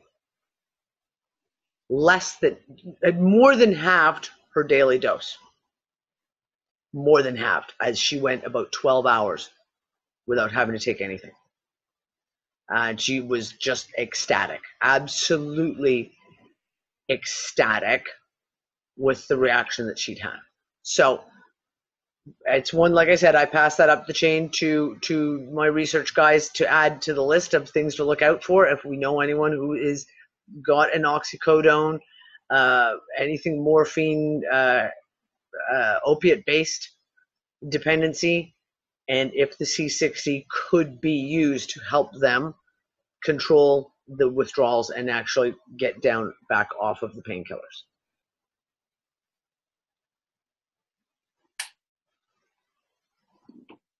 Tracy, it works brilliant. I'm telling you, I knocked my shoulder out again after so many weeks of my shoulder being so much better. I actually knocked it out again, full on knocked it out of joint 3 days ago. And I was like literally to the point again where I couldn't lift my arm, couldn't move, couldn't get myself dressed or undressed, literally. And I, like I said, use it every night, the black seed and the C60 on my shoulder, and already my shoulder it's still sore. The residual soreness is still there, but it's already so much better again. Yeah, this is the one you just had. Your order was shipped out 2 days ago. On that one, Danny, I dislocated my shoulder too when I was in Arizona with Dawn. Now, granted, that's about 2 months ago. Yeah, I heard about that. Well, I did, and it hurt like you know what it hurts like. But I decided to do that too because I listened to what you guys say, and I've got C60 in the house, so I decided to just start rubbing it on my shoulder. And son of a gun, all I can say is I think it works. I think it works externally too. Yeah. So I just do it, you know, and my other shoulder's weak because that's one that's been knocked out more often. And so I just put a little on. It's not a lot, just enough to cover it. Yep, you know, you need 2 drops. Literally, 2 drops is enough to cover your entire whole shoulder area. Yeah, but I make sure I get my whole shoulder and the muscles around it and stuff, and my arms feel great, you know. And I would say what normally would have took me 4 to 6 weeks, you know, you always have an ache. You know, you walk around, you got mobility, but the damn thing hurts. Yeah. And I'd say within 2 weeks, it was back to 99% of not ever having anything done. And I'd say that's pretty remarkable. Yep. So, yeah, that's my little blurb for external use. Dawn's holding up her card. I'm assuming, Dawn, you got your order. Is that what you're saying? You're muted. Yeah, I see that. Oh, damn it. And now you turned off your camera. There you are. So here's my little deal. Guys, Garden Pure Oils with C60 fullerene. There you go. Yeah, I'm glad you put that back up because I wanted to see that. What? I can actually post it. I've got the PDFs of them all, so I can post it. I got the card. Yeah, I saw it just a few seconds ago, but I was muted, and when I was talking, I was muted anyway. So. Yeah. That's for one of your products, Danny? Yeah. So I've got I've got one little tiny folding card that is just for the C60. It just gives basic information on it and like where to go for the research page. So it's got like the link to the, you can go and type in where to go to the research page so you can do your own research on it, etc. Looks good, Dawn. Here's the bottle. There we go. You know I don't have any for myself, right, Dawn? Aw. Seriously. We've had 2 batches have just gone out the door. I still don't have a bottle for myself. Very nice. Charlotte, good for you. I don't know if you heard earlier, I've made you an essence. I've made you a special mixture for you and the kids. And I'm sending you a large, not the little roll-on bottles. I'm sending you a large bottle, and then I'm sending you 6 of the my little mini roll-on bottles, so you can just fill them up, and then each kids can have one in their pocket in their bedroom, so you can use it whenever you want, and then you can just refill it up yourself. Hello. Hello. Hello. Is someone calling?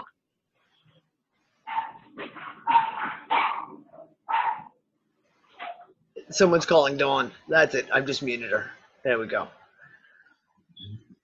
Yeah, so I'm going to put that in the post for you tomorrow, Charlotte. You should have it, hopefully. Well, everyone concentrate. We need this package to get to Charlotte and the kids as fast as it possibly can. So yeah, Anne and I have actually been talking about the emergency essences and saying the one essence that we never created was one specifically for grief. And we've been meaning to do it and sit down and brainstorm it for 2-3 months now. So Anne and I have kind of put our heads together and worked on it a bit. And I don't have some of the essences that Anne would normally do. I'm sure we'll go beyond that. But yes, between my own kit of what I had here of Anne's essences and the oil and the essential oils and that, we've got it all put together for you. So,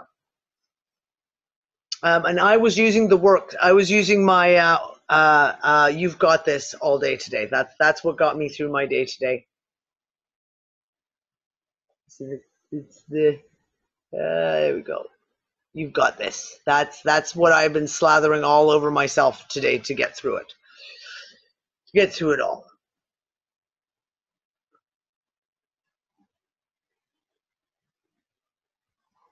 There you go. And Gail's like, I got my You Got This too. Yep, everyone put it like, we've got it. That's the one. That's the one. Yeah. Anne's going, do I have mine? Yeah, I got mine too. There we go. So yeah. Once Anne and I have a chance to kind of brainstorm and the rest of it, there will be a new one added to the emergency essences.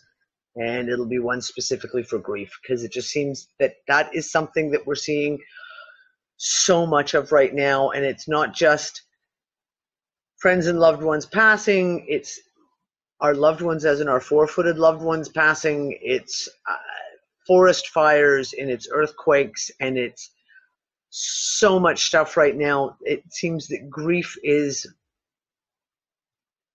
one of those things that everyone seems to be dealing with really, really heavily. Oh, Andrea, that is hard. That is really hard. I'm sorry, love.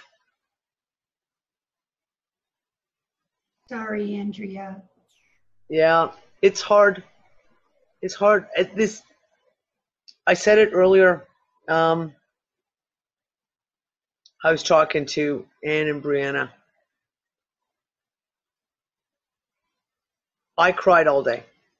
Today, from the moment I woke up, I have cried all fucking day. And number one, I don't cry. Like I think the last time I cried was 2009 when my grandmother died. And it's not to take away from how much I miss Tom or my love for Tom or how much I feel so much empathy for Charlotte and Gina and the kids. It's something beyond that. It was like there's like a floodgate, and the grief is overwhelming. And a lot of people are going through that, and they're going through it even without having a trigger like what we've gone through. We've had this trigger today of dealing with Tom's passing. But it's bigger than that. Like I said, and I can feel it. I can feel it with everyone. There's this overwhelming grief, and how many people have talked about it in the UnFuckers group, crying, and they can't stop them. And it's for maybe just the tiniest little thing that sets them off. Maybe they don't even know what the little thing was. I had a friend send me a message saying it was a commercial came on TV, and she started bawling her eyeballs out. She was like, "What's wrong with me? What's wrong? Why am I crying over a silly commercial?" And I'm like, because that's how heavy it is right now. That is how much we have to let go of. Like literally, like the tears, to let it go and get it out of our systems. We're coming into what's happening, Danny. I'll offer this, and I can speak for my own self in this one. We're getting in touch with our emotions. I know women are generally attributed to being that way all the time, but even whatever level that is, it's becoming more intense. You're just getting more in touch with your emotional self, and it's manifesting in a way you can see it, as you just expressed. It's not all happy. Emotions are deep. They're deeply felt, and they express themselves not in words. They express themselves in release. Yeah. Like you're expressing, and that's what I think is really going on. Something's going on. It's energetic almost, but there's a group of us, maybe not the whole of humanity, but a large number of us sitting in this room, to name one. That's what's happening. You're getting in touch to a deeper level than you ever have before, and this is how one of the ways it's manifesting, and I'm kind of trying to identify it as such. And I offer that as at least for consideration. And you know, Maury, we searched each other out. You know, we searched each other out. We wanted to find friends that were like-minded and who we could relate to. And on that journey, you know, you get to know people and you fall in love with, you get to care, you know, they make an impact on you. Yeah. And you can't, that kind of connection is so hard, you know, to find in a your traditional family circles or your church circles, or, you know, but when you bond with people that they're in your head and you're in theirs, you know, and it's you can move mountains. You move hearts. Yep. And I think that's, for me personally, my opinion, that's part of it, in the fact of we are becoming so much more aware of the energetics, so much more aware, more sensitive, if you will, that I think that we're picking up on maybe even the mass grief of humanity, the mass grief of all those people around us. And you go through a point, and it's interesting. When I lived in Thailand, my best friend at the time, her boyfriend was killed in a motorcycle accident. He was actually a pro motorcycle racer, and he was killed in a motorcycle accident. And in Thailand, funerals are not they're not like Western funerals. Funerals last days, and they're usually in multiple, so it's like 3 days, 6 days, 9 days type thing. And it was a 3-day funeral. So basically you sit in the Wat, in the temple, with the monks chanting, etc., and you sit with the body, and everyone talks and they meditate and they listen to the monks chanting. And it goes on all day. And then the next day, and then the next day, and I sat there not knowing anyone there other than obviously my girlfriend. And I knew Prateep, I knew her boyfriend, but you know, I didn't know him that well. Like I'd met him 3 or 4 times. So I didn't really know him that well.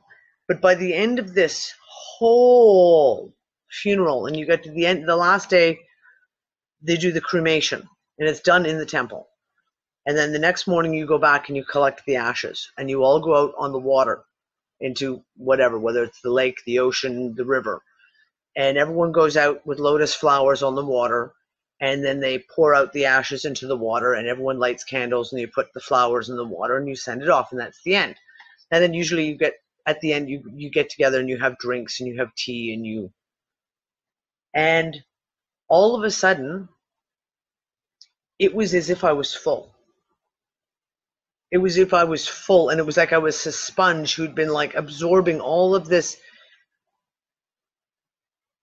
grief and you're absorbing it, and you're absorbing it, and it's like trying to drain it off other people, helping everyone else to cope.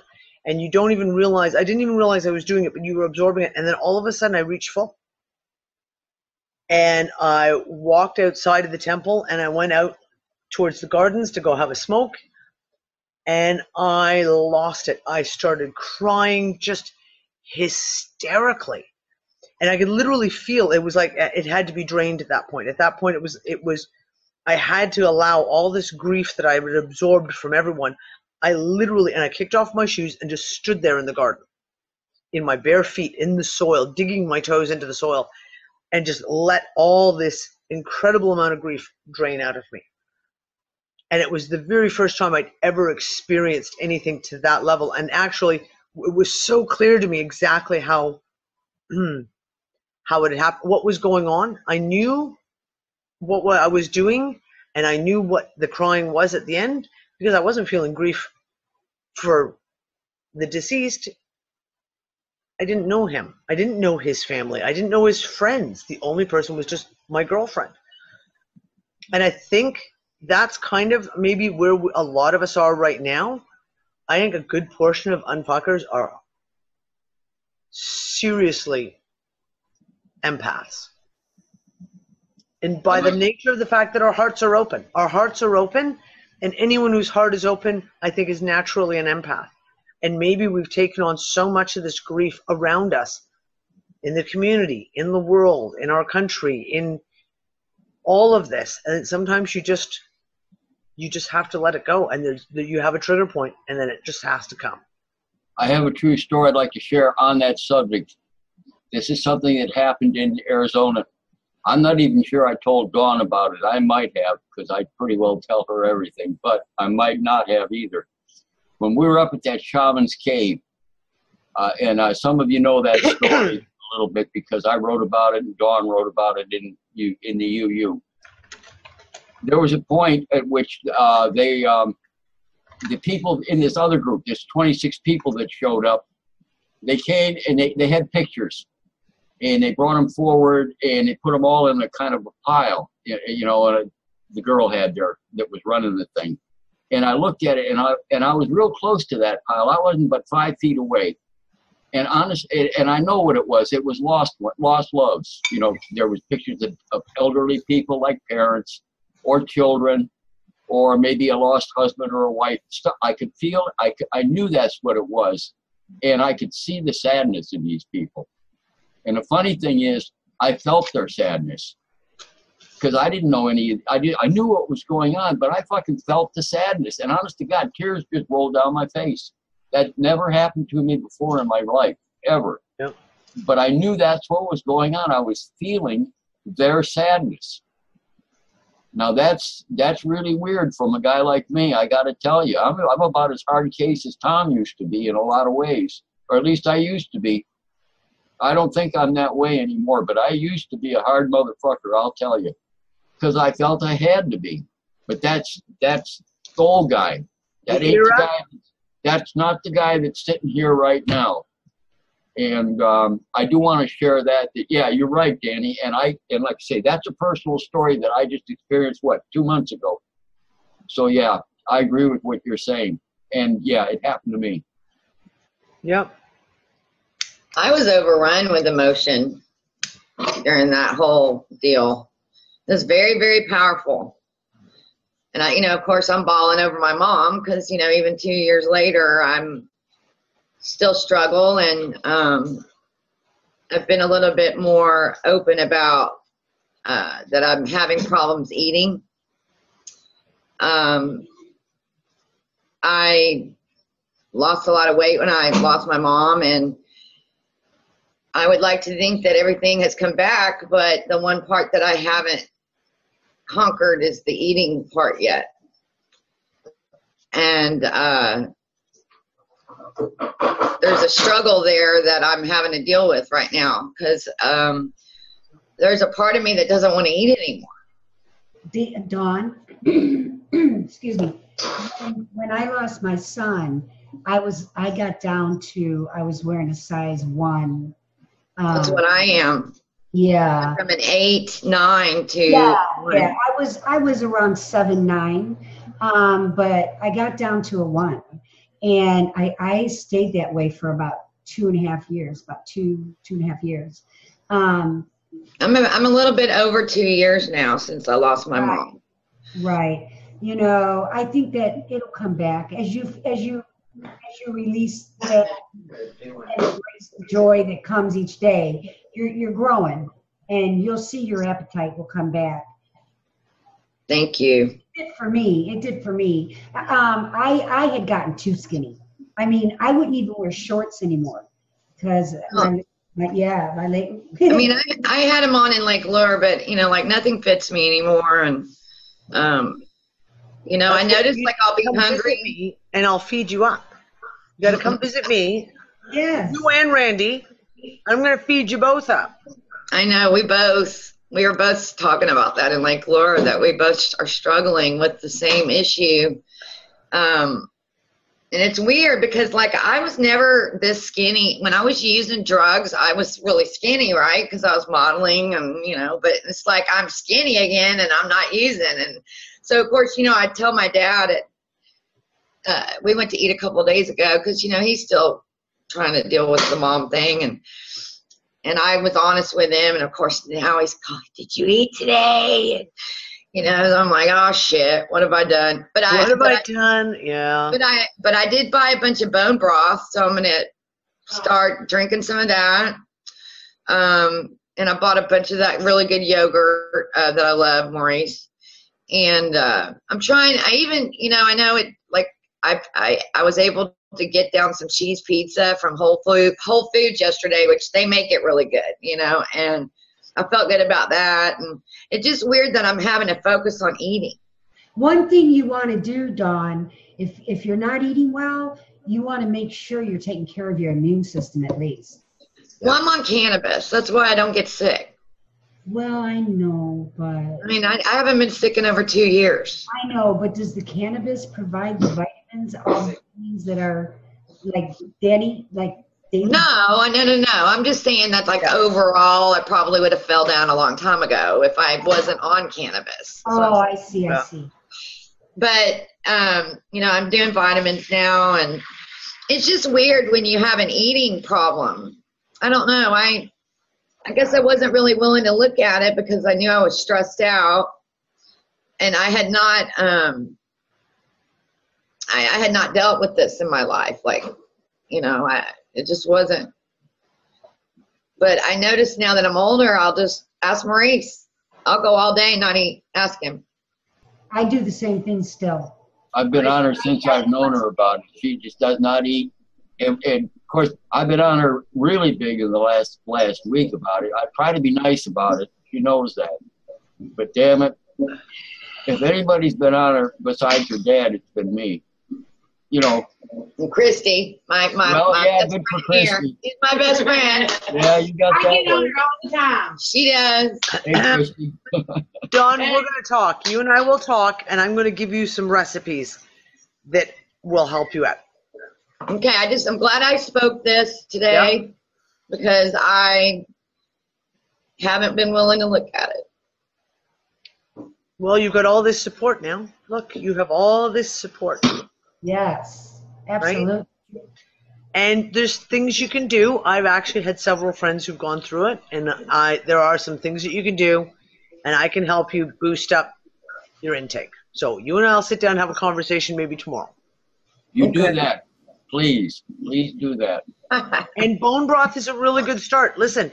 I know it is. It's, so easy to make. Get yourself. I bought some powdered bone broth. I bought it. No. I mean, it's okay for now. Hold on. It's okay for now, but no. Go get yourself like an 8-liter frickin' crock pot and just make it. You throw the bones in, you throw the water in, you walk away for 12 hours.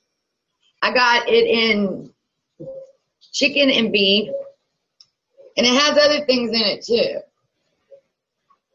It's better than nothing, so I'm going to start with this. Absolutely. And I'm also going to give it to my animals, the canine cancer animals that I'm dealing with, because I think this is why I'm saying to you, if you start making bone broth, Dawn, you will become an addict. You will be like completely addicted to it, and your dogs will fucking love you. I haven't been making it for the last month because it's just too hot to even have the crock pot on in the house. But I suppose I could take the crock pot outside, but then I'd have to like barricade it from the dogs. Literally. I already know, girl. Roots well trained. Rocket stole an entire whole chicken breast off the counter this morning. It ate it. Yeah. The little fucker, man. He hasn't learned to get your nose off the counter. So my fault. I shouldn't have. You better get you a big old fly swatter. I'm gonna get a squirt gun. Squirt gun with vinegar and water in it. I guarantee if Roscoe had bigger legs, he'd be doing it too. Hey, I pull out that fly swatter and everybody's eyes get about that fucking big. She's serious now. The fly swatter's out. They'll run all over me. I just live here. This is their home. Yes, I agree. Yeah, you're just the cook. I know that feeling. I'm the cook. This is my best friend right here, and she cleans houses for a living, and so I always have her come clean mine every week because she's my best friend. And then I always she'll cook a meal. Usually I help, but we try to eat healthy. There she is. There she's in the background. She's been my best friend for 20-something years, and been through it all. She used to be my sponsor in Narcotics Anonymous when Dawn was a drug addict. So she's been around a long time, and so I pay her to do all my shit, and works out great. And there you go.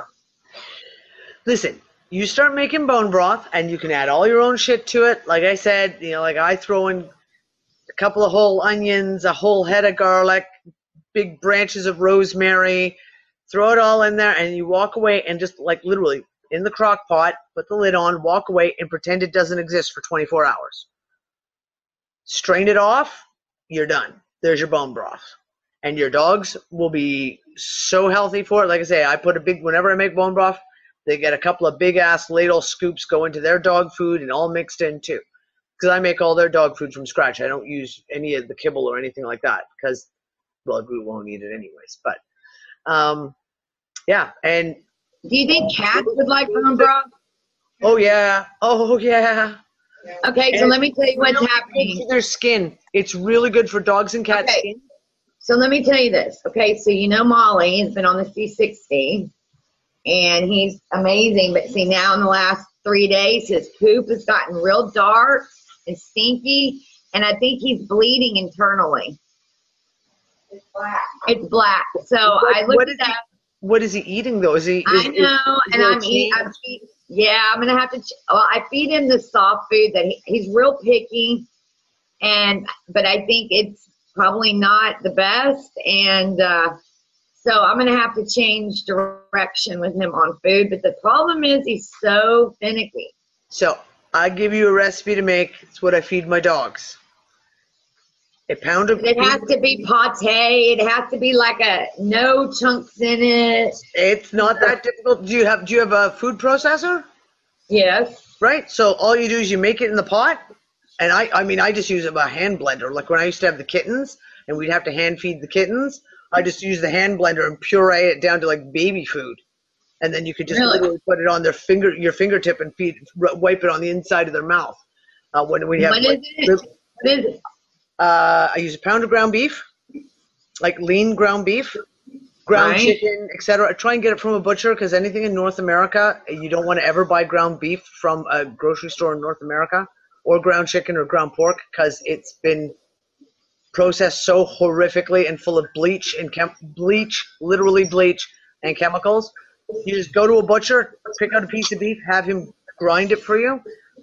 I add chicken livers, like the whole gizzard, so like chicken livers and hearts and kidneys. I put it in a pot. I add chopped up carrots, broccoli, cauliflower, green beans, pea, whatever I've got going, whatever is seasonal. Like not acidic. Like I stay away from anything like tomatoes or anything like that. But pretty good. Sweet potatoes. They love sweet potatoes. I put a couple of chopped up carrots in there. Chopped up apples in there. Fill the pot with water. You're gonna have to send this to me. I'll send it to you. Because I'm in a bind. He doesn't look. I don't know where he is. I'm about to have to leave. Is he over there? I'm about to have to leave to take him at 5:30. But it's bad. It smells bad. But he doesn't act like he's sick. He may just have. Maybe does he have parasites? Because that'll do sometimes. Yeah, he might. I don't know. I'm 23. Well, she knows that. But I'm saying I thought that I treated him for that last year. But I get confused sometimes. So I'm about to take him back in. Yeah, you take him back in. Take him back in. The other thing I put in my dog food, I put like about a quarter cup of hemp seeds, and I put about an eighth of a cup of black seed. Hemp seeds. And I simmer that all together. At the very last, I throw in like some cooked rice, or if I'm putting it, I'll actually put cooked rice in it and cook the rice with it. I throw in some barley flakes or oat flakes or what do I have just to kind of bind it all together. And that's my dog's food. That's what my dogs eat for breakfast and dinner every single day. Well, I'm about to have to do something because I've been buying this 2 kinds of food that he will only eat. And I think that over time it's not serving him. No. About 99% of dog food is so bad. So fucking bad. It's cat food. But what I'm saying is, his coat is very shiny. His fur is amazing since I've had him on the C60. So whatever this is internal. And I researched it, and so that's it's gotta be one of those two things. It could be a lot of things, and it could be literally he's picked up a parasite somewhere, or he's got worms, or and the other thing is you can feed them pumpkin. Pumpkin works really well with animals for worms. He might. He might have, so this could be, this is. And sometimes they've just eaten something they weren't supposed to eat. Well, he's got a finicky stomach. It can take days for it to get through his stomach. I'm just a little concerned. No, take him to the vets, have them check him out. Take a stool sample with you because they're going to ask for one. No, I'll just stick that thing up his ass. He'll be fine. I hate to say it, but that's what she does. Me and my vet are like best friends. I text her, okay? So her and I are like trouble again. Yeah, her and I are a good team. And Wanda just brought up a good point is maybe he's detoxing because of the C60, which could also very well be happening, especially if you're giving it to him orally. It's going through his digestive tract. He could be detoxing old crap that's built up in there in the intestines. Right. Animals is the same as humans, especially if they're eating commercial, like pet food. It's like us eating, McDonald's and shit. So it builds up in their intestines, just like with us. So it could be that he's detoxing. Don't forget. Did you guys mention diatomaceous earth? Yeah, but I'd be a little leery about diatomaceous earth. Dawn's a cat she's talking about is 23. He's 23. I'd be a little leery about going to, or if you're going to add diatomaceous earth, very, very small amounts, a little tiny bit at a time. My cat. You wouldn't want him to clear out too fast. Yeah. My cat. He doesn't look like a 23-year-old cat. I know. No. But for the worms, she knows that though, right? Yeah. Diatomaceous earth is really good for that. I mix that in with the dog food too. Not all the time, but just a little bit. When I buy a big bag of my cat food, I pour the food into a plastic container, an old ice cream container, and then I put a little bit of diatomaceous earth on top of it, seal it up, and shake it real good. Yep. That way it gets a little bit with each meal. Yep. And Deb, absolutely. Pumpkin seeds, absolutely. My dogs, I feed them pumpkin quite often because we get pumpkin all year round here. And that's when I get a fresh chunk of pumpkin, the first thing I do is scrape out all the seeds for the dogs, and it goes right into the dog food. Hey, Danny. Pumpkin seeds really good for that. Hey, Danny, if you actually give her those recipes and she starts cooking for her animals, you won't believe the amount of money she'll save from, because I know what she spends in those damn pet stores. I've been with her enough times. I mean, it's massive. And honestly, Dawn, if you get yourself a cup, even if you get 2 crock pots, and you just have pet food going on like a big, you want to get a big one. Like I've got an 8-liter. It's the biggest one I could find that I could get shipped to Malta. You get an 8-liter crock pot, you put all your crap in, you turn it on at night, you wake up in the morning, it's done. The most time is like the chopping. And chopping carrots and that. And I don't peel them. We get really good like organic carrots here, so I like wash them off. The apples, everything, and I just throw everything in. And extra stuff, like, like blueberries are really good for dogs. So if you get a handful of frozen blueberries, chuck those in there too. And all the seeds are really good for dogs. So things like hemp seed, black seed, flax seed, but you have to grind the flax seed. Or you buy ground flax seed and just put like a couple of tablespoons into a pot and put it in there. Those are essential nutrients for dogs and cats. Really, really essential. You could put that out in the UU because there's a whole bunch of other pet owners in that group. Probably profit from what you're willing to share, Danny. I'll even share my granola bar recipe. I make granola bars for the dogs too, because they're spoiled rotten. Actually, I do, except right now because it's too hot to turn my oven on. I was almost going to attempt it. Gail, you would have laughed. What? I was almost going to attempt to make the granola bars on the barbecue. Oh, really? I was just telling Nemo that was one of the last things that Chop said before he died. Not that it was that; it was the last the treats that the last treat. Him. He couldn't eat. That was the last thing that he ate before he passed. Was one of my group. But they are good. They are really good. Yep. Not for humans. They taste kind of foul. You're not going to enjoy them.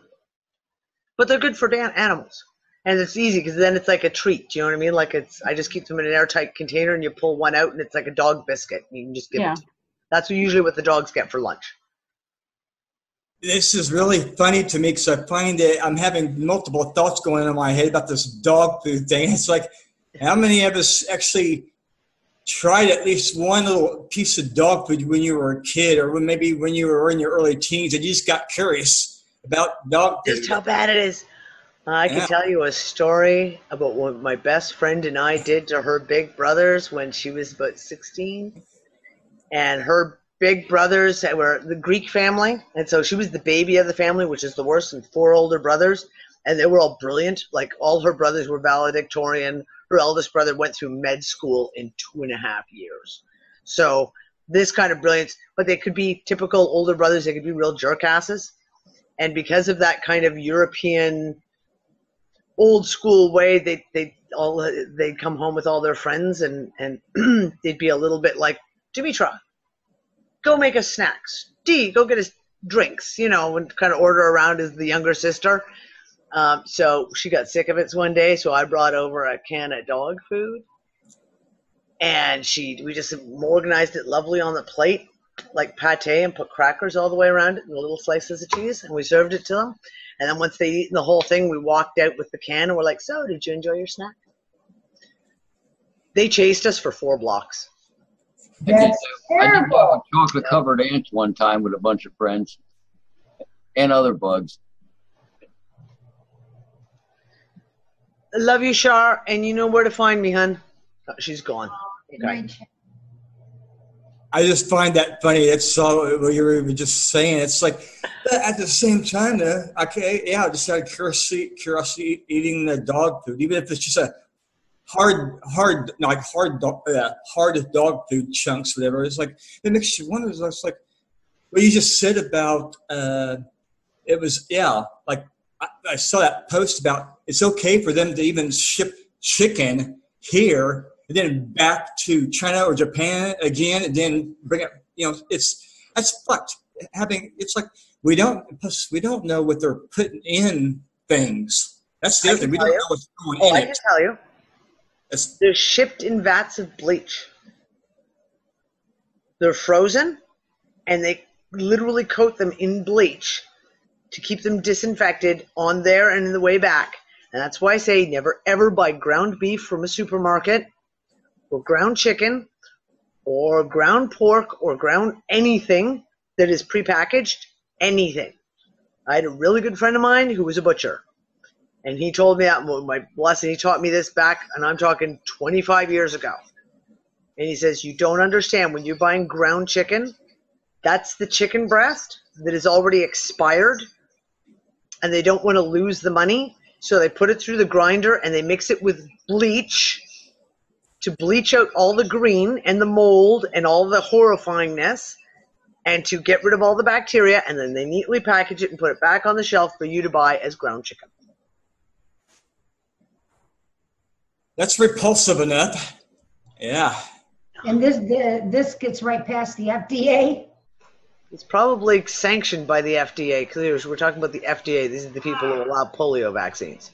I knew it was bad, but that's Yeah, thank you. The FDA plus the USDA. Yeah, the way exactly. The way they're letting it go through, you can tell there's plenty of corruption going on. There's a whole shit ton of money being passed around, among other things. Good night, Gail. Sorry, Stark. Good night, Gail. Good night, Nemo. Thanks for joining us tonight, Nemo.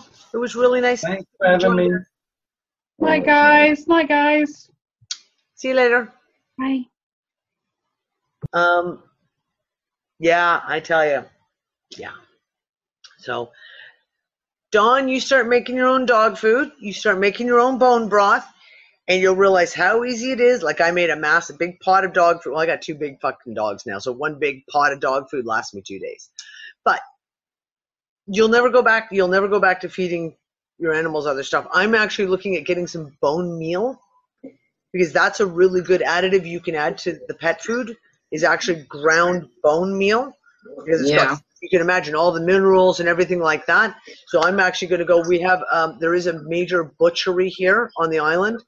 So I have a butcher around the corner from me, if you can believe it. So you make friends with your butcher and you say, I don't like that place. I have seen people. I mean, granted, don't go there. Go to another one. No, it's not that. It's not that. It's just, people bring their cattle there, and then it's a humane butcher. I see what you're saying. Yeah. Okay, but you know how I am about the shit, and so I'm gonna have to just suck it up and go in there, because if I don't, I feel that in my own spirit, I have a great opportunity right now to deal with this problem, and if I don't do it right now, because I pushed it too far, deal with it.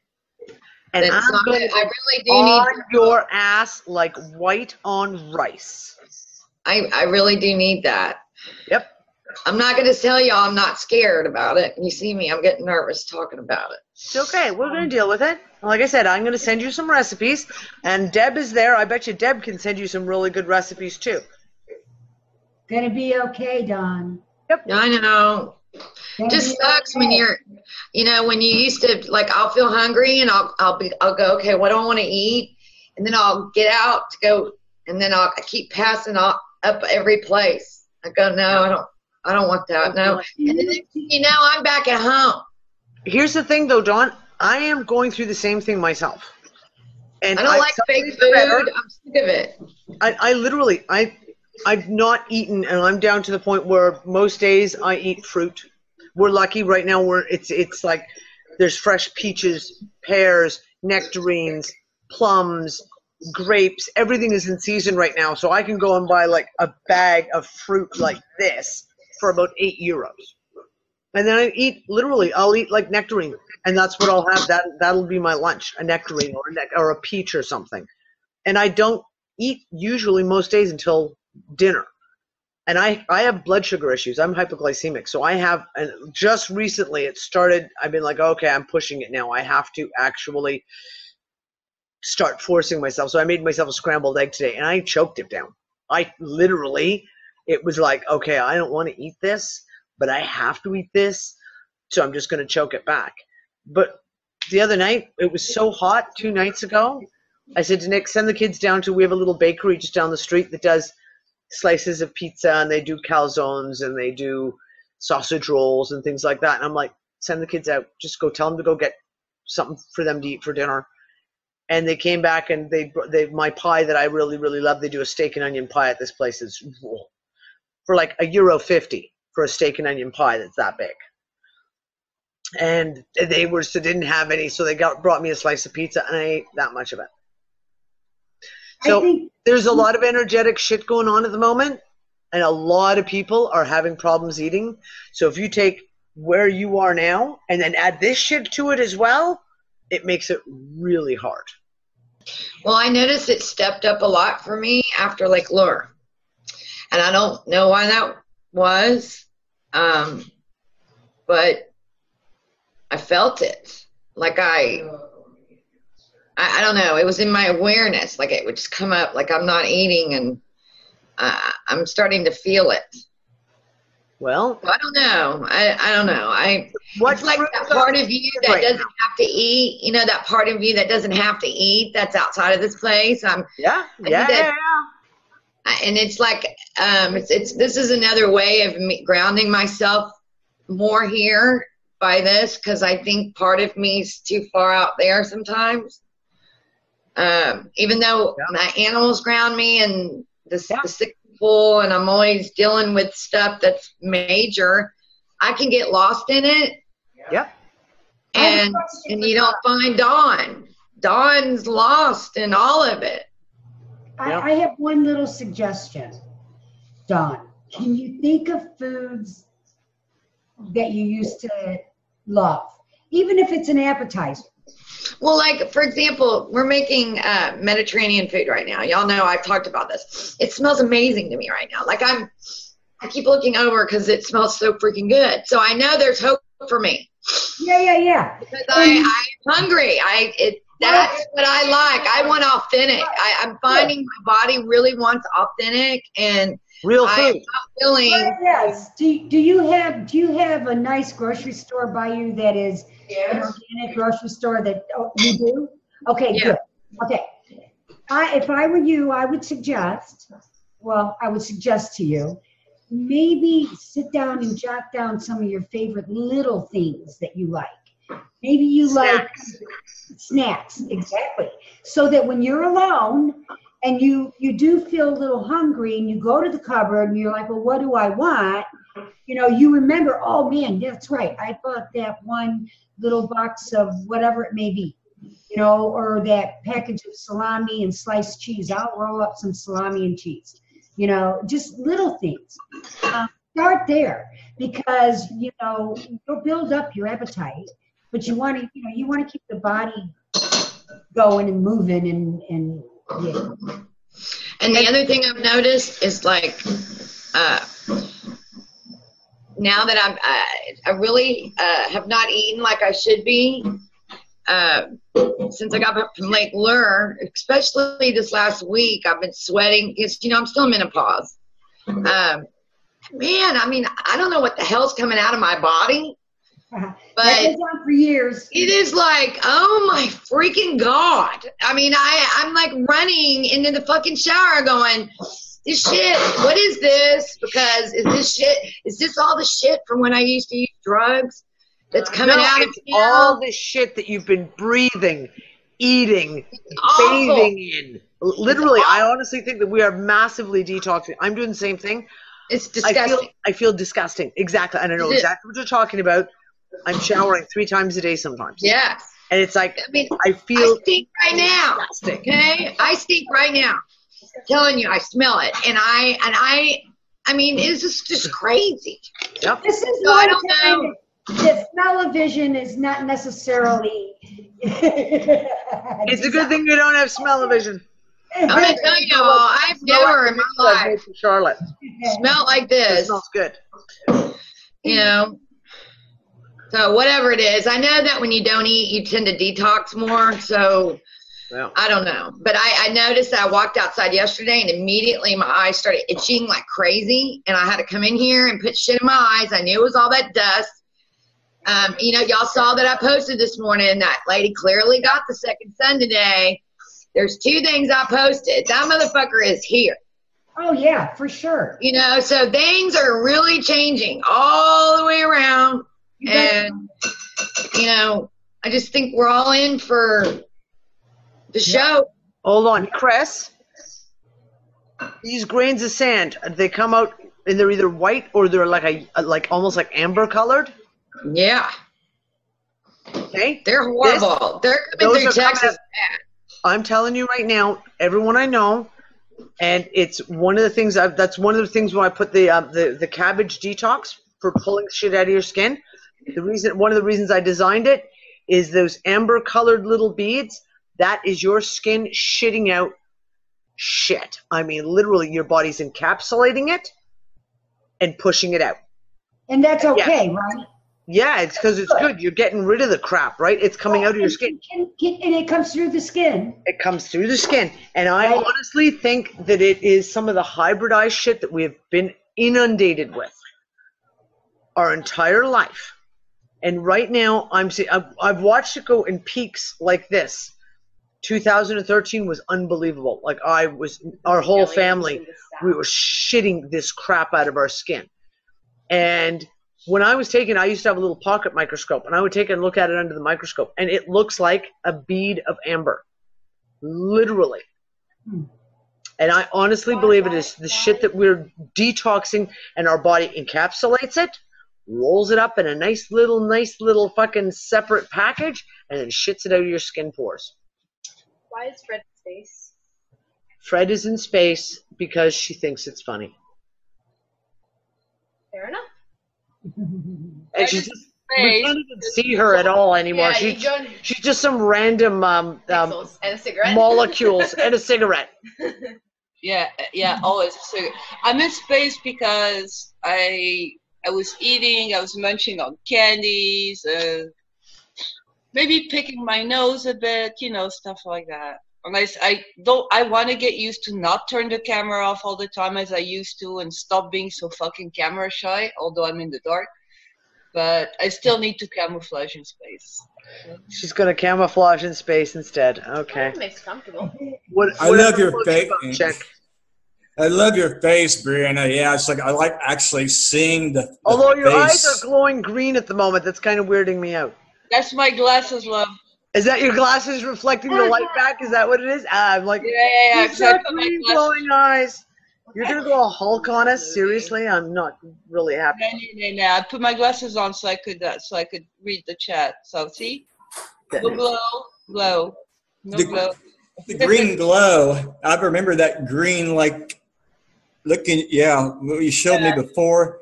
I just saw that again, the green That's thingy. the green. It's really weird. I know. It's really creepy. It's this green probably reflecting. There you go.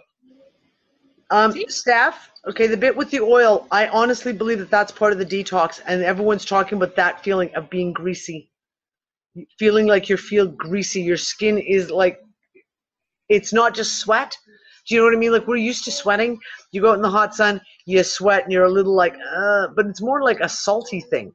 No, there's this feeling of almost greasiness, and I think that's part of the detoxing our body. Your oils are the best way to flush things out of your system, right? Your body's oils, your natural sebum, flushes things out of the pores better than water does. And what was about the cabbage? Oh, okay. Deb, any infection you have, cabbage is like my be-all, end-all of anything to do with infection. If you have an infection, anything, an ingrown toenail, if you have a staph infection, we've even used it on gangrene, and it works. You take a leaf of cabbage, and you take like the thick part of the leaf where it's really, really thick, and you cut a chunk off big enough to like well cover the area that you need to put it on as a poultice, and you literally just crush the cabbage leaf with like the back of a knife, put it on a piece of gauze, put it over the infection. Don't use tape. If I'm saying this about staph infections, staph, when your body gets out of homeostasis and you start getting staph infections on the skin, the last thing you want to do is ever use adhesives. Do not ever, like Band-Aids, plasters, any of the medical tapes. It seems to reactivate, and you'll end up with your staph infections, and a lot of other infections will spread very quickly along the areas where the adhesive has touched your skin. So I always say, if at all possible, use the poultice, put the cabbage on with gauze, and then just wrap it, piece of old sheet, a piece of old t-shirt, whatever you've got, and use it and change it like every few hours. Cabbage will draw any infection out of the skin, any kind of infection you have. And if you've got a foreign object like a splinter or even ingrown hairs that have been snapped off, the cabbage will pull them out and really, really makes a huge difference. I literally do not ever go without a cabbage. Actually, right now is the first time in months I don't have a cabbage in the house. And I went to go buy a cabbage on Tuesday, and my little lady, because I was at the end of the day, she was already sold out of her cabbages. So I wonder if a cabbage poultice would be good for the lower abdomen for people with digestive issues. I know a lot of people that use it for, you can take, and I love doing this. This one, I have a lot of people with sore knees, ankles, especially in the winter. Do you know that ache that you get in your joints? You get a whole big cabbage leaf, and you put it on the ironing board, and you take the iron, and you iron the cabbage leaf.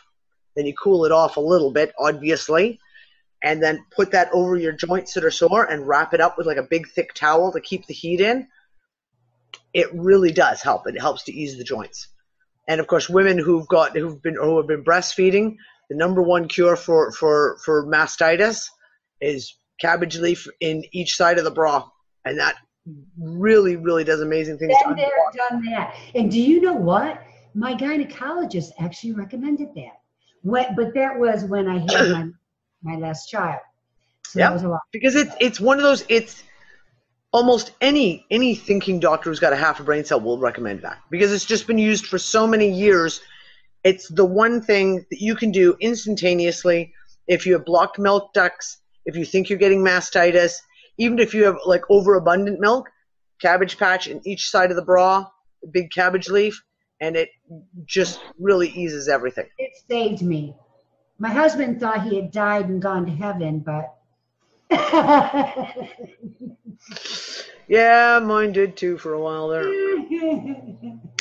You know, it's funny because you mentioned 2013 when you started, shedding through your skin and using cabbage. And it's funny because I was never a fan of cabbage, although it is a Romanian staple, even when I lived in France. Obviously, with some of my mother's Romanian friends, they would be traditional, but blah, blah, blah. In 2013, it's not that I was shedding more. I started eating and fucking craving cabbage, raw cabbage stuff. Wow. Cut up cabbage salad with olive oil. I just put tons of olive oil and a few herbs, and now it's like the store near me that makes it already made, because if I buy a whole cabbage, I live alone. It's ridiculous. It dies. I can't eat that much, but I eat. I shared with the cabbages we get here that come out of the fields are quite literally the size of a watermelon. They're that big. Wow. And you put it in a bag, it weighs at least 5 pounds. Oh, man. And I'm not shitting you. And Jenny was over, this was a couple of months ago, she came over and I'm like, in here, have some cabbage. And I like cut her she's like, I can't use one of those, eat a whole one. It would take us like 3 months. I'm like, it's okay, here, have a part of mine, because I can't use it all too. Well, my kids love it raw. Logan and Kira will go into the fridge, and I can have the cabbage I'm talking about, that big. They decimated it in 3 days. They just peel off a leaf and walk out and eat it. And go back to the fridge, peel off a leaf and go walk out and eat it. Those if you haven't tried, guys, try cabbage, fresh cabbage. Cut it up, shred it, like they shred lettuce in the States, like this, really shredded. Make a salad, douse it with olive oil, put some feta cheese if you're into cheese. It'll make it a little more, let's say, like for Dawn, because Dawn and I are, the non-eating too. The non-eating ones, but it. Yeah, you're coming here for me to fatten you up as well. Yeah, I know you. We'll negotiate. Hey, I love you guys. I have to go. Okay, Dawn. Love you, sweetie pie. Have a good night. Good night, Dawn. Love you. Love you. Bye, Maurice. That was Christy saying bye to Maurice. Bye, Christy. Bye, Christy. Bye. Bye, Christy. I hear you. So, yeah, I think our bodies are detoxing massively at the moment. And I've got shit coming out of my eyes, and it's been ongoing for a couple of years. And same thing, it kind of goes like this, where you don't have it for months, and then all of a sudden it's like you wake up and you've got goop in your eyes, and you can feel it. And I literally, and Ben asked me once if I thought it was the C60, and I was like, no, because it's been happening to me on and off for months and months and months before I'd even started using C60. Yep. You know, Danny, that might be another aspect of like I've oftentimes said, it's a multi-pronged approach. You know, you were talking about the emotional thing coming out. I was talking about it too, and others were in here as well. Well, that's one aspect. Now you got on the food thing, and that's another aspect, and it's all part of the same thing. And yeah, we all can feel it, but what are we doing about it? Well, we're still all here. You know, we ain't ascended or escaped or got on a ship or whatever the hell, you know, your version of what the ultimate answer is. The point is, we're still here. How are we dealing with it? And we're not just laying back as victims. And that's what a lot of this has been tonight, is people sharing ideas of well, we're here now. What the hell do we actually do about it in an intelligent way? Yep. And food is one aspect of it. Like was said in here, if you don't have a freaking body, you can't do anything. And if you're sick or debilitated, you're no use to anybody, including your own damn self. So it makes sense not only to take care of yourself internally, but to a degree externally as well. And with you girls in particular, because the guys ain't got much to say about this stuff, and neither do I, except listen like hell, is worth listening to. And it reminds me of the kind of stuff I grew up with, because all the women, I'm old enough, I remember when my mother and my grandmother would do that stuff in the kitchen all day long. Yeah. And my aunts. I mean, holy crap, the food I used to eat as a kid is unbelievable by today's standards. And now it's not even freaking available unless you start doing what you girls are talking about, you ladies are talking about. Well, Deb and I are building up. It's all been Deb so far. I really haven't had the time. And I'm sorry, Deb. I will get back onto it. Building up the recipe section in the UnFuckers Unite. We've got a whole recipe menu section in there. Groot, what is your issue? I'll have to go in there and add some of mine. Yeah, and this is it. It's like people add these recipes, things like how to make simple bone broth, how to make, these are the lost arts, and yet it is so easy. And if people don't know how to make soup anymore. I'm like, how can you not know how to make soup? Now, I grew up with a very proper British grandma who made all these things. Every week you got, you know, like grandma would make soup. And so I grew up learning how to do this because I was around women who still did this.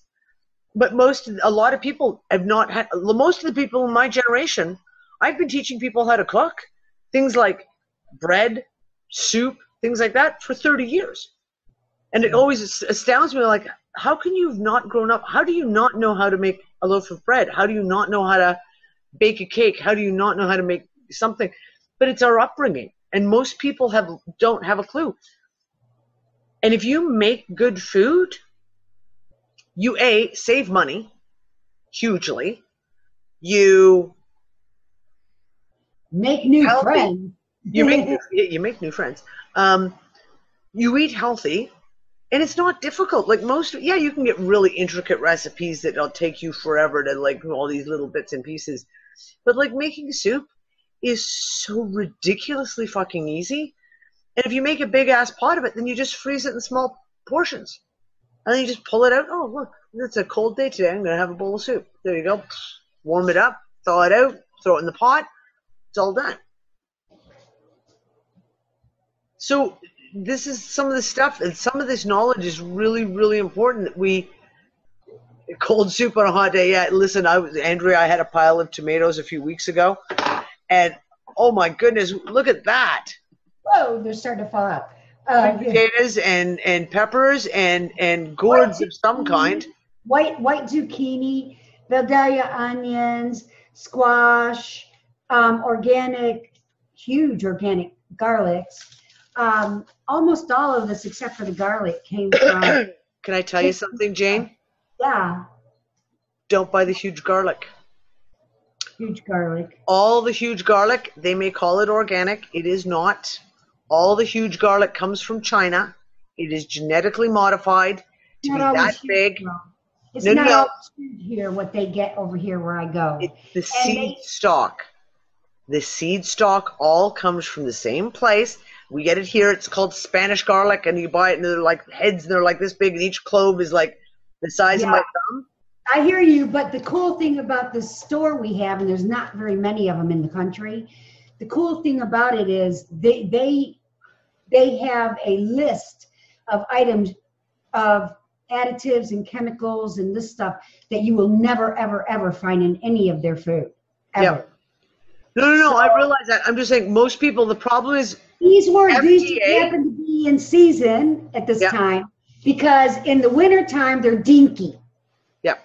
Yeah. Those are the good ones. But what I was going to tell you is the garlic in this basket is the only thing that came from the store. Everything else came from the garden where the ladies where I work. Nice. They have another property just around the corner from their home, and so it's huge. And so we redid the garden over there, and I planted, like, this zucchini is amazing. It's called a white zucchini. A white zucchini, and it's real creamy. Well, I mean, it's creamier than your green zucchini. And I've been making like eggplant parmesan instead of eggplant. I'm using my zucchini. Zucchini, yep. Yeah, and it's amazing. Yeah. We have zucchinis here that we get, and you only get them in Italy and Malta. The only place I've ever found them, and they're round. They're perfectly round, and they look like they're the coloring of a normal green zucchini, but they are like a little ball. And they're anywhere from like this big to sometimes you get a big one and it'll be about that big. But they're perfectly round and they're called arabali. And arabali, like I say, it's an Italian Maltese type of zucchini and it's fantastic. It's firmer. It's not as squishy. So it's like when you talk about making eggplant parmesan with zucchini, that's what I do with the arabali. And they do it here with the arabali because when you cut it into slices, it stays and it almost becomes like when it's baked, almost like a pasta. And you know what I've been using is an almond panko. Nice. Yeah. Nice. It's amazing. Yeah. Cold blueberry soup. Ooh. Arabali. I'll spell it for you. If you have an Italian grocery store near you, you may be able to find them. Arabali. And they don't even call them zucchinis here. Like if you say to them the round zucchinis, they look at you like, what? You know what, Danny? We're talking about food and nutrition. At one of the stores here, well, we have a place called Indianapolis, shit. It's all fruit and vegetables. I forget. But anyway, it's all organic. And you know what I've been going through. We're not going to go there right now. But so with all my researching I've been doing, I came across this fruit called soursop. Soursop. Yep. Yeah, soursop. Yep. And so, but anyway, we got a hold of this Indianapolis farmers thing and place, and they said that they were going to be delivering it to one of the organic grocery stores here locally Saturday. So naturally, I'm going to go get some. I'd rather make a tea with the leaves, and I don't think this is going to come with leaves. It's probably just the fruit. Probably not, because they don't let them ship the leaves. Believe it or not. Have you ever seen it or smelled it or? Years and years and years and years and years and years and years ago. Do you remember a negative soursop soup? Oh, do you remember? They literally make it like a soup. Did it like stink bad, or did it have anything that? I don't remember it being unpleasant in any way. Okay, good. No, I don't remember it being unpleasant in any way. Good, because I'm excited about at least getting it. And it's sold in that, you can go into the market in Tampa, Florida, and I have one of my children is down there. So if I wanted, I could always have him drive to Tampa because he lives not far. He could drive to that store and get the leaves. There you go. Well, and look online. You never know. Maybe you can find them even online. Right. Like dried leaves or something like that. This soursop, guys, what I'm talking about is got a history of helping with cancer. Yep.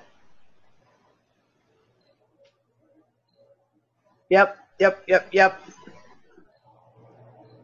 Okay, Maury, we'll see you later, sweetie pie. And I'm going to have to go to bed really soon, too, because it's already 12:30 at night. Yeah, like that's the reason I made the recipe share thing, is because we've all got these great recipes, and, you know, it's get them in there so people have something.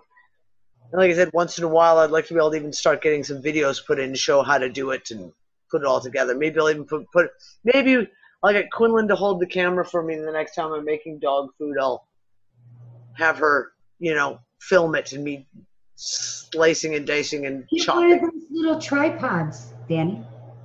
Yeah, but I don't have a camera. Oh. No. Like, I don't have a smartphone. I have a stupid phone. Yeah, So, okay. I don't even have a She's camera. not tech savvy. She has no idea how to function on anything other than a PC.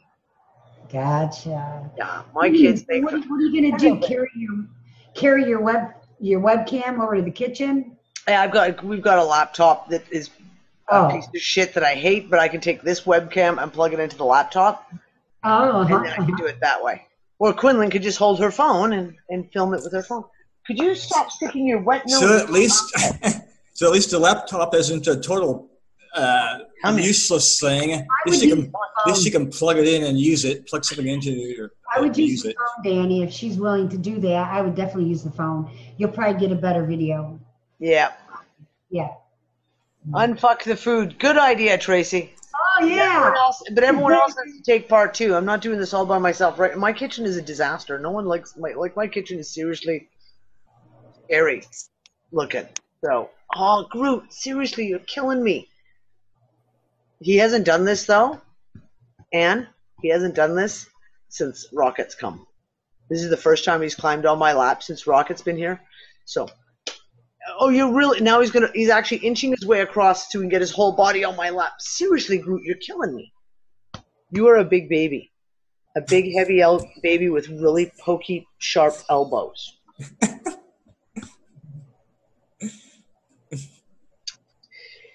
I'll just pat my little baby here. I'll rub his back for him. I used to have a Great Dane, remember. I think I told you that a long time ago. Well, he's only a very small part Dane, but he's got the big ass freaking head of a Dane. And I love it when they roll over and let you rub their tummy. Oh, both my dogs would happily let you rub their tummy for the rest of the day, like literally. And I laugh because someone put a post up. Oh, this was a couple of years ago, maybe 2 years ago, saying dogs don't naturally sleep on their back. Dogs don't do that. And I'm like, are you fucking kidding me? Dogs, of course they sleep on their back. Every single one of our dogs. And my girlfriend Moosh, this is before we had Groot, took a picture of Sam, sound asleep on her bed, on his back. And you know why? That's how Rocket sleeps. All the time, everywhere he goes, he lies down on his back with his paws. Just if he's not sleeping on your feet. Yeah, he likes to sleep on people's feet for some strange reason. A lot of people, they don't let their dogs on the furniture, so the dogs have to sleep on the hard floor. So their dogs probably avoid sleeping on their back. Rocket sleeps on his back on the hard floor all the time. Even Groot will too. Groot is, and we've got stone floors. So it's hot right now, so they literally will sleep on the couch for like a half hour, and then they go and will lie on the floor because the floors are cool, you know? Yeah. He was cuddling with Kale in his bed, though. Yeah, Rocket was all cuddled cuddled up with Kale sleeping. Yeah. In the wintertime would be a great thing, but right now it's just too hot. Yeah, I know. I'm literally melting at the moment with Groot on my lap. Well, thanks for this gathering, Dee. I thought we all needed it. Sometimes it's, you want to do a discussion and all this, that, and the other, but I felt tonight was a night that we all needed to just be together. And I know I needed it personally. I know I needed it. I know that Charlotte needed it, so I was really, really happy that Charlotte was able to join us for. I think it was a nice way of honoring Tom, too. Absolutely. Absolutely. Yeah, Andrea, the need to decompress is really, really huge right now. Really, really huge. And like I said, sometimes this is the best thing to do it. Just sit and shoot the shit and talk and share our stories and whatever else. Okay, dog, you got to get off me. He's falling asleep. His back end is sliding lower and lower to the floor, which means more weight is on my. I've got one leg stuck under my other leg. I'm sitting with one leg underneath. So he's like, I got my leg up. Your foot's numb. My foot's numb. Yeah, I can't feel it. And what it is once they get too comfortable, that's why I don't like any animal, like even a cat or a dog on me. Like once they're out of it and I'm taking hold of it now, I'm going to have to get up at some point sooner or later. You must not get comfortable. You don't want to disturb them either. You feel bad. Yes, I love you. Yes, I love you. And I love the hugs. But you have to go down. Yeah, no, you have to go down. Yeah, I know. Yes, the hugs. There's the hugs. But you have to go down. Yeah, look, he's literally hugging me at the moment. He's like, but I don't want to go down. Bubby, you've got to go down. I'm sure you. Of course, yeah. Of course, it's gonna. Yeah, of course, it's gonna do that. It's like, no, I don't want to though. Go jump on Quinlan for a second. No, I have to just for a second. Oh my God. Then it's like, you would. You walk away, and it's like you would. Hey, Danny. Yes, sweetie pie. It's Teresa. Are you out of the C60 right now for a while, or we're still a full batch behind? Oh wow, I guess full batch behind. And we've had a delay for. A 1 week delay, unfortunately, getting the next batch up and running because my next batch of C60 that's being sent to me, the company who makes the C60, the actual nanoparticles, they had a problem with our batch and it didn't match the specs. Like they did every batch is tested and it didn't match the specs, so they had to remake the whole batch over again. So we're a full week behind now. So we will. I'm hoping that we will be caught up by the first week of September. I'm hoping.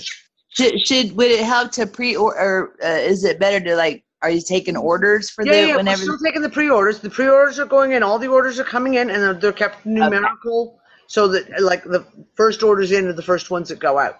So, but we're still filling orders from July. Okay, no worries. I just wanted to let her know my daughter-in-law is trying to get a hold of it, and I told her I'd try to. She's homesick right now. If she puts an order in, I'm really hoping with this as soon as we get the C60 on, we should have the C60 by Monday. It should be here by Monday, which means I can start stirring on Monday. So, in which case it'll be 360 hours from Monday. So, if you look at this, look at the dates. Monday is the 20th, so it will be ready to go out the door up by 9. If we really can package it fast, between the 5th and the 6th of September. But I'm going to say it's probably going to be. It takes us a while because we've got to filter it. Right. We have to get the bottles all put together. So it takes a couple days to put them all together. So, but we should have them out the door by the second week of September. Okay. And whatever orders that are coming in, we should have those filled. And by that time, we should be then completely caught up and we will have like stock on hand. Okay. Thank you, sweetie. I appreciate it. And I appreciate you doing this. Thank you. I had to go because I've got my granddaughters with me and my phone went out and I was out of the pool. So sorry I missed everything. And you said you're going to archive it? Yes. I will put I will put the recording up. I will absolutely put the recording up. Yeah, you're recording. Yes, I'm recording. And I will but I'm going to put it. Because this was kind of more of a personal sharing, a lot of it was very personal, this recording won't go up publicly.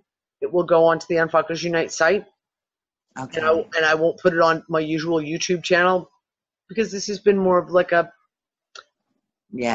close thing, and this is all of us sharing what we're going through and all the rest of it. So, right. Completely understandable. Completely understandable. Oh, yeah, thank you. It was beautiful. The part I got to hear anyway. Thank you so much.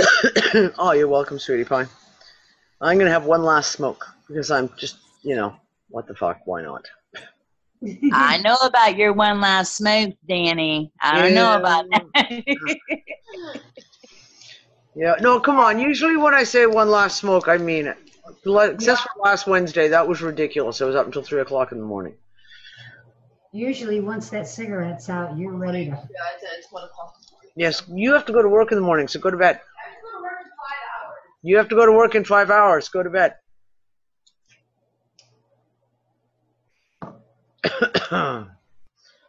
So, yeah.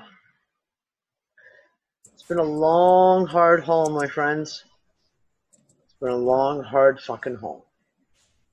For all of us.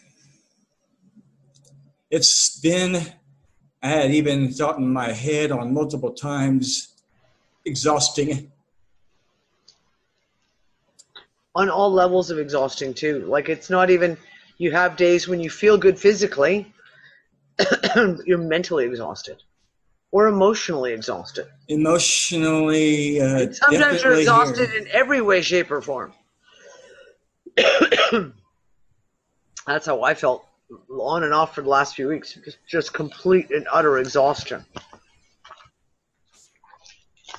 Yeah, then trying to be aware enough not to beat yourself up in any way. And then you realize, hold it, am I actually beating myself up too? And yeah, like some of these thoughts that come into my head, and yeah, and some of them are, who was it? I had a conversation with about it, or we were chatting about it. It's like, yeah, some of these violent thoughts I have, without going into detail. I don't like having violent thoughts against people I don't like at all, or just have my what do you call it? Justifiable. Yeah, justifiable reasons. Yeah, it's like I don't want to get bloody. That's why I just should avoid certain people. It's like, it's creepy. Punching bags are a good thing. I highly recommend punching bags. Yeah. Yep. I actually miss my heavy bag. We used to have a heavy bag, and I miss the heavy bag. Yeah, Tracy. Yeah. Pillows, yeah, unfortunately, Andrew, I've also blown up a couple of pillows. And there's just nothing quite so bad as a feather pillow going.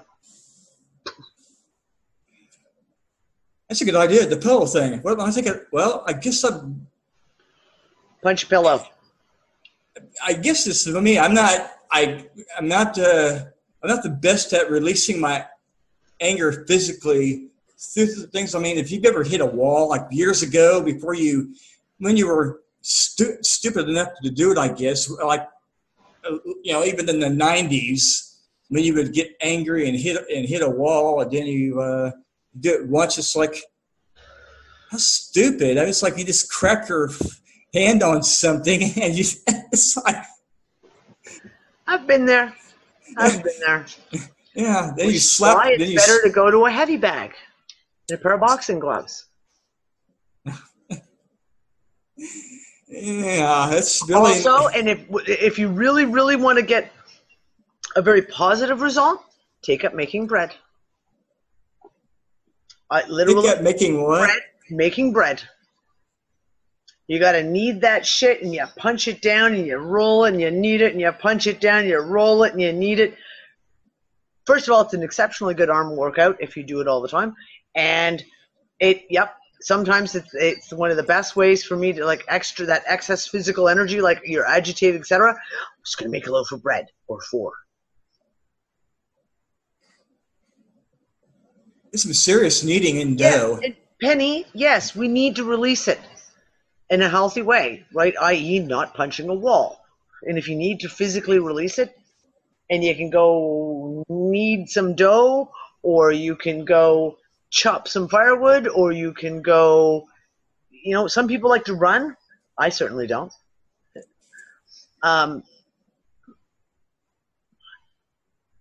Yeah, Deb, some of us are just cursed with the wobbly upper arms, sweetie pie, and I don't understand how that works. Sorry. No, go ahead, Jane. I was just going to say I have the perfect rainfall going on here right now. It's as if you'd be sitting smack in the middle of the rainforest. It's coming straight down, and it's not real heavy, but heavy enough. And there's no thunder, nothing. It's just peaceful. Oh, yeah, no wind at all. I like when it rains like this. I know my plants out back are getting watered. Yeah, Stephanie, I only run if I'm being chased as well. And my kids have an ongoing joke because they'll say things like, come play tag. And we'll be like, Mommy doesn't run.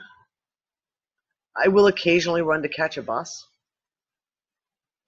Even in the military, when we used to have to go on long runs, Nick used to run behind me with his finger in the middle of my back to keep me going. 'Cause I don't run. That's funny. When you said, having to chase a bus. I can remember having to do that so many times, having to run after the bus to catch it. And I can hustle ass when I need to, for sure. I stretch a lot. I stretch a lot, though. So, Short-term running, I'm very fast. Even to this day, if it's a short distance, I'm quite fast. But, yeah, I don't run for pleasure. And the idea of jogging was just like, why? I can't fathom that at all.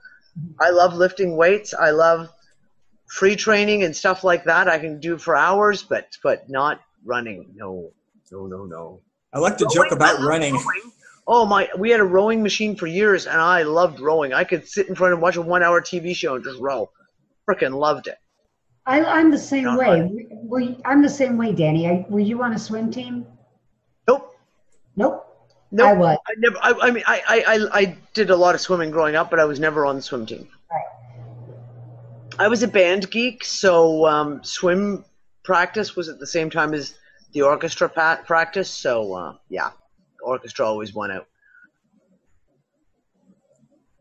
I was on the track and field team for my high school and junior high schools, but not swimming. And it used to be the jokes, and you'd have to do the decathlon, and the last event is always the 800 meter, and half the time I wouldn't even finish it. I was one of the gymnastics geeks. Yeah. Tumbling, rolling around on the floor and climbing ropes and balance beams and. Yep. Love the uneven bars. I could swing from them for hours. I was really disappointed when I went to my high school because I loved gymnastics but never took proper gymnastics lessons. It was always just what you got in school. Oh yeah, same. So you used the floor exercise. I'd used the balance beam. I'd done the vaulting. I always wanted to try the uneven bars. And I went to my high school in my first year. I actually took phys ed because of gymnastics and found out that because they'd lost their gymnastics coach, they had to retire the uneven bars because they didn't have anyone who was like certified to be able to coach on them. And they sold them out of the school the year that I started. I was like, so I never had a chance. Never had a chance. Swing around like monkeys on those. Yep. I always wanted to try it. I always did. Definitely more of a weightlifter than I am a runner. Yeah. But, yeah.